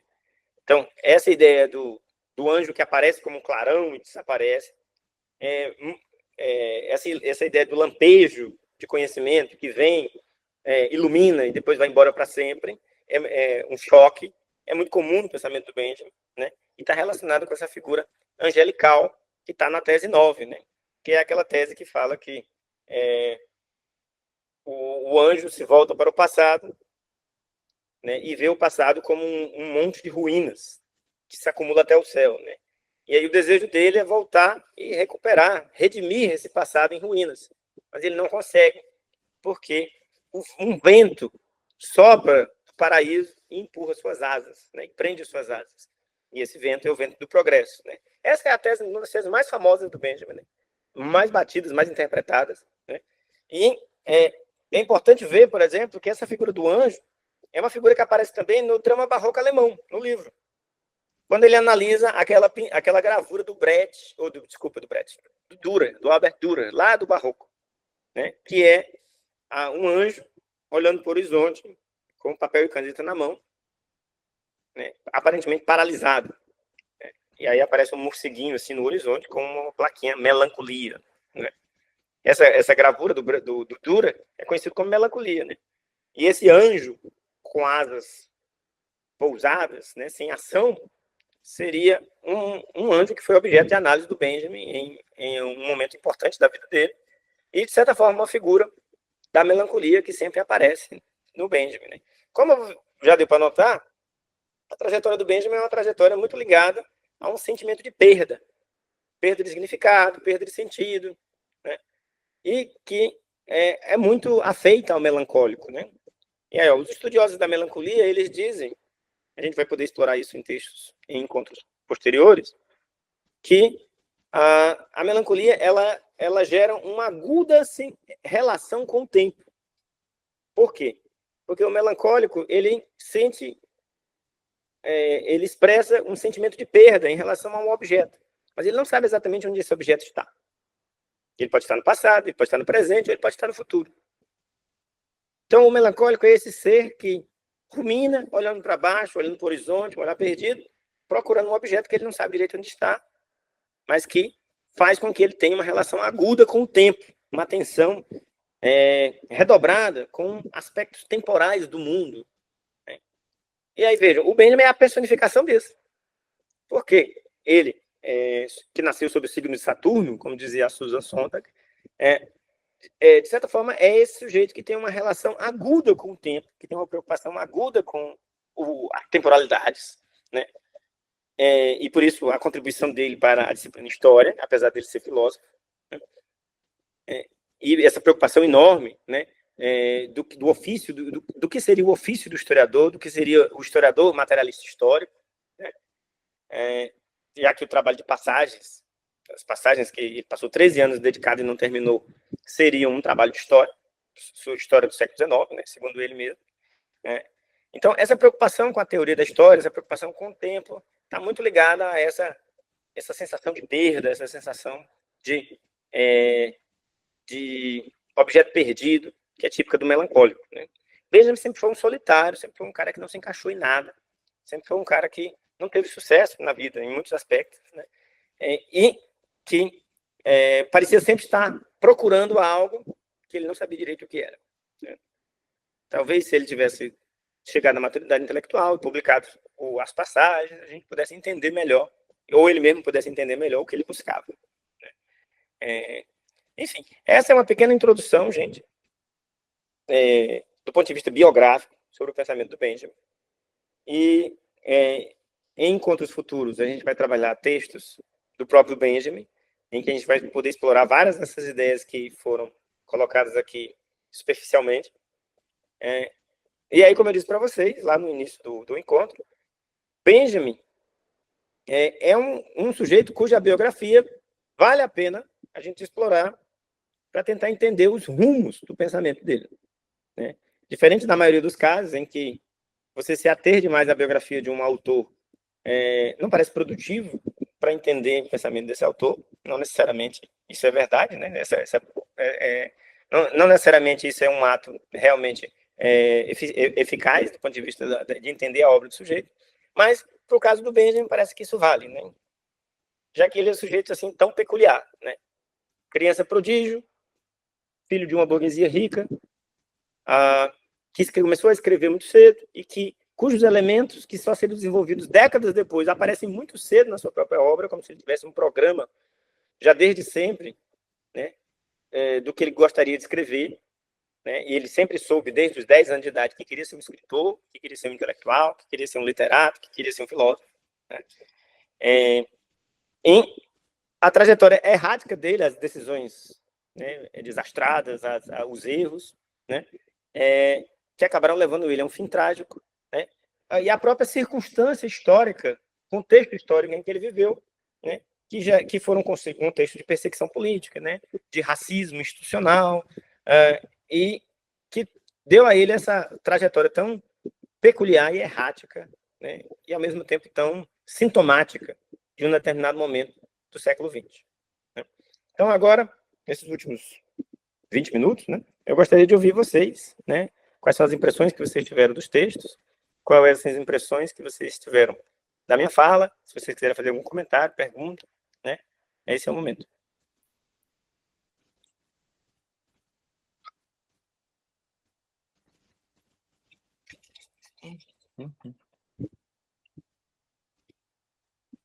Alguém?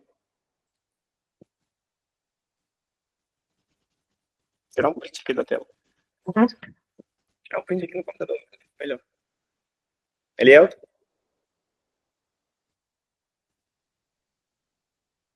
E aí, tudo bom? Só ouvindo, só absorvendo aí, né? Ah, sim. E aí, o que achou das reflexões? É muito bacana, enfim, o Benjamin, de fato, é um pensador fascinante em muitos sentidos, né? E foi muito bacana a tua fala, porque os meus encontros com o Benjamin são sempre por acaso, assim, né? Não é uma coisa sistemática, né? E tu apresentar o percurso dele todo hoje, né? Todas as fases, enfim, todos os detalhes, esse percurso intelectual dele, acho que foi importante para ter uma visão, inclusive dos textos, né? Da sequência dos textos, enfim, de como é que se deu a produção deles. Muitas vezes a gente tem uma ideia do pensador, né? De uma coisa muito acabada, muito programada.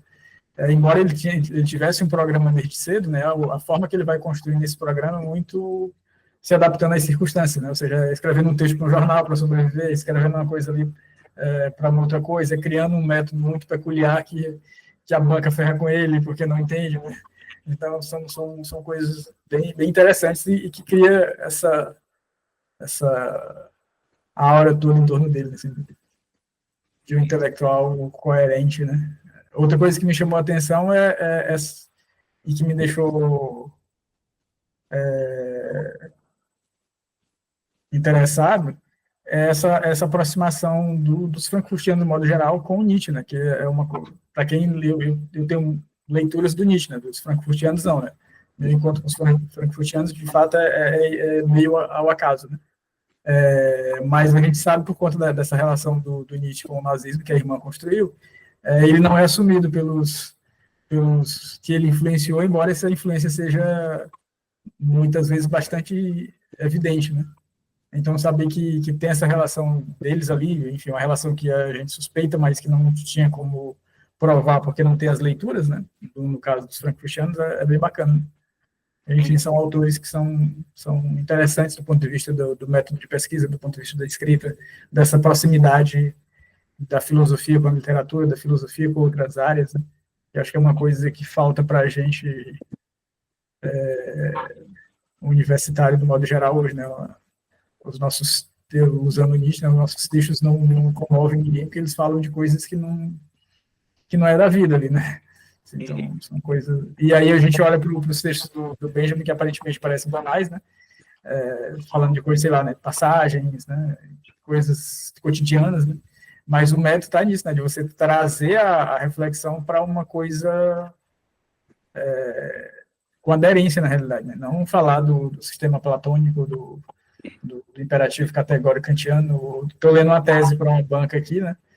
O cara falando de Rawls ali, da importância do véu da ignorância, não sei o quê, da sociedade liberal, democrática, pluralista, e o Trump foi ferrando com todo mundo, né? Não serve para nada, né? Já foi, é outro mundo, passou, né? Então esses caras conseguem, né? Trazer uma realidade cotidiana para a reflexão, e aí talvez, não só por isso, mas talvez também por isso, os textos continuem vivos, continuem provocando a gente, né? Um autor brasileiro que estuda essa relação do Benjamin com Nietzsche é o Hernani Chaves, né? Sim. Se não me engano, ele é do Pará. Né? Isso. E o Rudger Zafransky, que é um biógrafo do Benjamin, ou do Benjamin, não, perdão, do Nietzsche, ele diz que no final do século XIX e início do século XX, havia uma verdadeira febre de Nietzsche entre os alemães. Ele diz que o Nietzsche era lido por todos, né? Até porque o fim do Nietzsche era considerado exemplar, né? Também. Sim. Porque o Nietzsche, ele perde a razão, né? Sim. E aí, diferente de uma visão muito preconceituosa contra a intelectualidade que nós temos aqui no Brasil, que o Piauí tem, né? De dizer assim, o cara estudou tanto que ficou doido.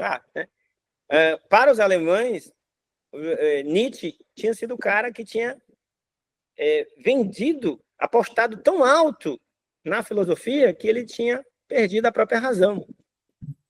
Então, ele é como se ele fosse um novo Sócrates, um sujeito que arriscou a própria vida pela filosofia, arriscou a própria sanidade, a própria razão pela filosofia. Tem um texto brasileiro falando justamente disso, né? Nietzsche e o Sócrates nos nossos tempos, né? Que é acho que é Mário Vieira de Mello. Irmão daquele embaixador lá que morreu da ONU, né? Sim. E ele fala justamente dessa relação. Eu estava falando, ouvindo tu falar das escolhas trágicas, né? E fatais do Benjamin, né? E do quanto isso é coerente com o programa dele. Acho que daria para fazer essa comparação também, né? Sócrates, Nietzsche e Benjamin, né? São autores extremamente coerentes com o programa que eles se propuseram, né? O Mário fala isso, que se o Nietzsche não tivesse enlouquecido, a filosofia dele não teria tido o peso que teve, né? Isso. Tal como se o Benjamin não tivesse se matado... Então, e se o Sócrates também tivesse sentado no negócio lá, tudo perdia sentido, porque é uma coerência entre o pensamento e a vida, né? Exato. Enfim, uma coerência extremamente exigente, né? Trágica mesmo, né? Mas, esses são casos exemplares e raros, né? A gente podia acrescentar Sêneca também, né? Sêneca também teve uma morte trágica e muito fiel ao próprio pensamento, né?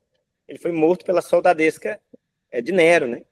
E aí dizem que quando os soldados subiram para matá-lo, ele recebeu como se fossem visitantes assim, normais, né? Como se fossem tomar um café, um chá. Eles dizem, então vocês chegaram para me matar? Tá certo, deixa eu terminar minhas abluções. E aí, Benjamin tinha essa visão, né? Ele dizia assim, a morte é o grande passo da vida, né? Você só pode realmente determinar uma biografia quando é o fechamento dela. Até então, tudo está em aberto, né? Mas um sujeito morto, ele tem uma respeitabilidade, né? ele impõe a sua voz na história de uma maneira que o sujeito vivo não consegue, né? Então, o Benjamin refletiu sobre isso a vida toda, né? O cara dava com a cicuta moderna dele dentro do bolso, 10 anos. Né? Então... Exato, né? Com a pílula de eutanásia dele dentro do bolso, o tempo todo, né? Que coisa, né? Pois é, Benjamin é essa figura absolutamente peculiar, né? Quando a gente pensa na vida do Benjamin, né? No quanto as peripécias que ele passou, né? Você fica assim, surpreso, né? Do quanto ele não tinha um sentido prático da vida, né? Sim. E o quanto isso era uma opção. Pois é. Uma opção consciente, né? Só curiosidade, o Romário, a teoria toda? O Romário foi me orientando de mestrado. Mas não adotou a estratégia do Benjamin, não, né? É porque tu falou lá no início que deu a dica para ele. Não. Se eu conseguir entregar uma tese, eu já estou muito feliz. O Romário, ele foi me orientando de PIBIC. Legal. Quando eu era adolescente. E aí, depois, foi me orientando no mestrado, né? E aí, hoje em dia, ele é orientando de um amigo meu lá no Rio Grande do Norte, Santiago. Né? Bacana. Então, bacana, né? Tá em casa, né? E Romário, você foi citado, você não quer falar nada? Assim, não, eu ia comentar desse. Acho que é o pensamento que eu tive desde quando eu comecei a ler o texto do... acho que eu não vou saber pronunciar ele, mas o primeiro que você comentou, do Witt, Walter Benjamin, uma biografia. Porque é interessante, digamos assim, acredito que é meu primeiro contato assim, com um estilo biográfico que não seja muito viciado com que eu estou tendo que ler muito do Glauber Rocha, porque todas as biografias dele é uma monumentalização, assim, enfadão. Mas, assim, o Deus que não erra em nada. E o vício é sempre o mesmo, né? É criar uma linha teleológica que procure desde a infância, né, até quase a morte, interpretar a vida dele como cinema. É como se ele não tivesse vida propriamente e o cinema fosse a vida dele. Os traços já estão todos localizados na infância, ele só vai se desenvolvendo, né, como se a obra dele tivesse em latência. Já existisse lá desde a infância e só foi aparecendo com o decorrer do tempo. Se repete muito. E já a maneira de perceber o Benjamin, a partir desse traço biográfico, eu acredito que é muito daquilo que você argumentou, que faz parte do próprio estilo filosófico dele, né, que é de se aproximar de aspectos ali da vida cotidiana, das experiências dele mesmo, para transformar aquilo ali em objeto filosófico. Eu achei interessante quando o Witt vai citar, ele vai tentar localizar em muitos dos textos do Benjamin, principalmente esses textos, né, digamos assim, autobiográficos, os traços dos conceitos, né, como é que eles vão aparecendo nessa reflexão do Benjamin, como ele trabalha com o materialismo histórico, a crítica que ele faz à sociedade de consumo, né, o lugar da técnica, enfim, algo que me chamou a atenção é de um fragmento do texto em que ele vai se deparar com a primeira vez que o pai dele atende o telefone. Acho interessante. É uma coisa do cotidiano, que para a gente parece assim que não tem novidade nenhuma, e ele tira uma reflexão assim um pouco sarcástica, que ele vai dizer que ali é a primeira vez que ele está vendo o pai dele usar um monstro para ajudar no empreendimento dele, né? Porque ele começou a utilizar o telefone para movimentar ainda mais o trabalho dele. Né? O lugar que ele vai vir num simples objeto da técnica, né, que na época era uma grande novidade, né, como é que ele vai desencadear e vai mudar muitas questões das relações sociais. Aí a gente fica se imaginando o que ele veria com a quantidade de monstros que se proliferou, né, e que a gente tem que lidar no dia a dia e o lugar que ela está tendo nas nossas relações. Aí eu acredito que esse primeiro ponto dessa percepção biográfica vai dar melhor para compreender algumas coisas do Benjamin, né? Porque sempre que eu vou ler alguma coisa dele, eu fico meio perdido, por mais que eu já tenha lido aquele texto. Por exemplo, se eu vou para as teses, que é o mais clássico na formação mesmo de historiador, inclusive eu só vim ter contato com esse texto no mestrado, eu nem tive na graduação. Enfim. Sempre que eu retorno o texto, eu vejo algo diferente, né? Talvez sempre escapa alguma coisa, não sei, mas eu acredito que se olhar assim mais, né, que vai refletindo a própria percepção de Walter Benjamin com a vida dele, como ele vai aplicar essa teoria, enfim, acredito que vai melhorar o nosso entendimento aí durante o curso. A questão do telefone é interessantíssima, né? Porque o telefone é um grande deslocador de percepção, né? Nosso corpo é translandado para outro lugar pela audição, né? E a gente encara esse fenômeno hoje como banal e, na verdade, se você for desnaturalizar a técnica, né? Se você for tentar entender a técnica por uma percepção, vamos dizer assim, desnaturalizada, uma percepção que tente escapar do óbvio, você percebe o quanto nós temos vários gadgets desestabilizadores hoje, que não só o telefone, né? O Benjamin tem outros textos em que ele fala da criança atendendo o telefone, em que ali é um grande deslocador de tempos, deslocador de espaços, né? Então, imagina os gadgets, como, por exemplo, esse próprio computador que eu estou usando aqui, né? Ou o celular, né? O quanto eles são esses devs, esses demoníacos, né? Que, de certa forma, reestruturam as temporalidades, né? E é justamente esse é o convite da Escola de Frankfurt, né? E até certo ponto do Benjamin, né? Pensar a técnica pelo ponto de vista filosófico. Pensar a mídia pelo ponto de vista filosófico. Lembrando que essa era uma demanda do tempo, né? Uma demanda contextual. Eles diziam que o fascismo e os nazistas tinham se apropriado da técnica para transformar isso em manipulação de massas, né? E que os filósofos, ao desprezar a técnica, tinham cometido um grande erro. Porque era preciso justamente que os filósofos transformassem a técnica em conhecimento para, quem sabe, criar, né, proteções contra esse tipo de uso, né, nefasto dos devices, dos dispositivos. Né? E hoje em dia, quando o fascismo digital se torna tão presente, né, a gente, na verdade, só pode concordar com os frankfurtianos, né? E aí admitir o quanto estava certo, né? Se a gente não pensar, se a gente não transformar em conhecimento os dispositivos, eles vão acabar sendo usados para os fins mais nefastos, né? Para eleger as pessoas mais terríveis, né? como a gente já está vendo acontecer. Né? É isso que eu ia dizer, né? O conselho continua atualíssimo, né? Atualíssimo. Né? E é porque já fazem mais de 70 anos, 80 anos. Né? Parece que a gente não aprende com a história, né? É. Bom, eu queria mostrar para vocês essa biografia aqui, ó, do Benjamin. Não tem tradução em português aqui, ó, ainda, mas é a biografia mais atual do Benjamin. Né? E também esse livro aqui do Eilenberg. Né? Como eu disse para vocês, o Eilenberg foi um fenômeno editorial no Brasil.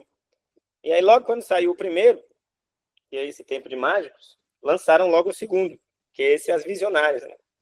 Que é sobre filósofas. Né? Aí a Simone de Beauvoir, a Simone Weil, a Hannah Arendt e essa aqui eu acho absolutamente deslocada, né? A Ayn Rand, aquela lá do Atlas, né? A filósofa de direita, né? Supremacista, inclusive. E aí, não sei se por fins mercadológicos ele botou ela aqui, né? Mas enfim, eu não li ainda esse aqui, mas eu estou curiosíssimo para começar. Né? Os outros participantes não querem falar nada, né? Fábia, Jennifer, né? Quem mais está aqui é o Carlos Augusto. Oi, Jason, me escuta? Escuto sim, pode falar, Fábio. Então, achei muito pertinente a ideia de pensar a melancolia a partir da própria biografia do Benjamin e lendo a biografia e associado à vida dele, é muito forte, né? Esse sentimento. Ao mesmo tempo, eu acho que a gente olha para si, pensa nesses vários momentos que ele passa. Eu acho que muitas vezes, quando a gente reflete sobre, né, recentemente sobre a ditadura, sobre esses regimes autoritários, e o como a gente se sente deslocado também a partir dessa sociedade de consumo que ele consegue expressar muito bem dentro da própria infância. Ao mesmo tempo, eu acho contraditório quando ele diz que se orgulha muito de nunca ter falado eu dentro dos textos, mas a sua maior referência é ele mesmo dentro da experiência histórica. Então, ao mesmo tempo, né, corre aí algo que é meio estranho. Acho que ele tenta não se glamorizar, mas ao mesmo tempo tem aí um superego sobre si. Ele é muito orgulhoso, né? Então, eu acho que, assim, para o meu trabalho que eu quero voltar a estudar, né, dentro da área da literatura e a história, eu acho que ele me traz grandes contribuições para se pensar a dramaturgia, quando ele pensa um pouco sobre o Goethe, e refletindo historicamente a partir da falta, né? E sobre essa questão mais ilusória e literal, acho que eu senti um pouco disso. Fazia muito tempo que eu não lia sobre beijo, mas que eu li uns textos perdidos na graduação, nem lembro mais. O Anjo é um clássico, né? Pensar sobre a história no passado, no presente, no futuro. Então, acho que é isso. Eu gostei muito de como você abordou. Eu acho que dá um vislumbre sobre quem é o Benjamin, como ele ainda é extremamente atual, e a falta que ele faz, né? De ter partido tão cedo, de uma forma tão trágica. Acho que ele também queria muito entrar para a história, de fato, me parece, assim, pela biografia dele. Acho que foi isso, assim, que eu gostei, dos pontos que mais me pegaram até aqui. Mas lembrando que ele morreu numa cidadezinha muito pequena, né? E que, inclusive, o túmulo dele se perdeu. Né? Se você for em Porto-Bu hoje, ninguém sabe onde o Benjamin está enterrado. Aí dizem que quando as pessoas chegavam lá perguntando pelo túmulo do Benjamin, e isso acabou se tornando muito comum a partir da década de 60, aí diz que um coveiro local começou a cobrar, dizendo assim, é aqui. Né? Ele cobrava umas moedinhas e dizia onde era um túmulo qualquer, aleatório, né? Que não era, na verdade, do Benjamin. E aí, hoje em dia, fizeram um monumento lá, em Porto-Bu, ao Benjamin, né? Mas não é no lugar onde ele está enterrado. Ninguém sabe onde ele está enterrado, né? Então, ele correu o risco, realmente, de cair para o anonimato, né? Mas, assim, ele tinha a ambição de se tornar um grande literato, de se tornar um grande filósofo, de deixar sua marca, né? Essa foi sempre a grande ambição dele, desde a infância. Ele deixava isso muito claro. Né? E acabou deixando por caminhos completamente tortuosos, né? Mas que bom que ajudou, Fábio, né? Espero que você volte urgentemente aí para os trabalhos acadêmicos. Eu lembrei aqui que também eu fiquei pensando sobre a biografia dele, não sei se é loucura, mas eu achei muito semelhante com Torquato, né? Que nasce ali meio que abastado, tem uma infância ali, de certo modo, é um garoto super, né, à parte daquela sociedade e que já escreve na infância. E tem um fim super trágico também, me parece que pela melancolia do tempo que se vive de não se encaixar em nada. Aí Isso. fiquei pensando. Acho que tem relação mesmo, nunca tinha feito, né? Tristresina, né? Que é um dos versos do Torquato, né? E ele também acabou recorrendo ao suicídio no final, né? Enfim. Então, gente, Jennifer Carlos Augusto, não quer falar nada? Carlos Augusto. Aproximação com Kafka tem em comum essa relação conturbada com o pai, né? Lembra essa ideia de não se encaixar no coletivo. É isso mesmo, bem observado, né? Porque o Kafka tem aquele texto Carta ao Pai, né? Que meio que é impossível interpretar Kafka sem pensar na relação conflituosa que ele tinha com o pai, né? E também essa ideia de ser um outsider, né? Um sujeito deslocado, um displaced person, né? Um sujeito que não acha uma coletividade para se dizer sua em nenhum lugar, né? Inclusive, o Benjamin tinha muitos amigos, mas esses amigos eles não se davam bem. Todos brigavam entre si. Adorno detestava Brecht, Brecht detestava Adorno, né? O Scholem detestava todos. E meio que, como o Benjamin era uma pessoa muito multifacetada, era como se cada amigo quisesse explorar uma faceta para chamar de sua e não aceitasse a faceta que ele mostrava para os outros, né? Então, nem em termos de comunidade de amigo, comunidade de afeto, assim, como amigos, ele conseguia se encaixar, né? Ele não conseguia criar. Ele era meio que a liga que ligava várias pessoas muito diferentes entre si. Bom, Jennifer, quer falar alguma coisa?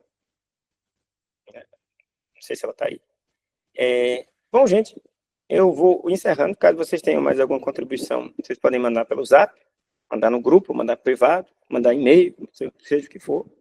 E a ideia desse grupo também é que vocês possam usar as ideias discutidas aqui nos trabalhos de vocês, né? Então, quando vocês forem escrever algum artigo, algum ensaio, se vocês se sentirem à vontade de usar algumas ideias discutidas aqui, né? E aí isso vai alimentar também o nosso grupo de pesquisa, né? Lá no diretório de pesquisa. A gente coloca lá publicações recentes, né? E tal, né? E aí, no caso, a gente vai continuar daqui a 15 dias. Tem mais um texto, né? Não é mais biográfico, agora é um texto do próprio Benjamin ou de comentarista do Benjamin. E a gente vai poder retomar essa discussão. Caso vocês tenham alguma ideia, mas queiram explorar só daqui a 15 dias também, fiquem à vontade, que aí a gente pode conversar, né? Tete a tete. Ok? Então, agradeço a todos, tá bom? Obrigado aí pela atenção, né? Obrigado, Fábio, obrigado, Romário, obrigado, Carlos Augusto, obrigado, José Eliel, né? Vou agradecer também aos que entraram e tiveram que sair mais cedo, né? E aí, daqui a 15 dias, a gente retorna aí para continuar, tá bom? Valeu mesmo, né? Eu espero que esse projeto continue, né? Nosso cronograma vai até maio, mas é possível que a gente tenha um novo cronograma para a gente continuar todo 2025, né? É possível. Há textos suficientes para isso, há discussões suficientes para isso. Então, a gente vai tentar manter-se fiel a essa ideia de 15 em 15 dias, né? Descontando o recesso de Natal, Ano Novo, né? E a gente se vê daqui a 15 dias, tá? Então, muito obrigado. Vou desligando aqui. Tá? Tchau.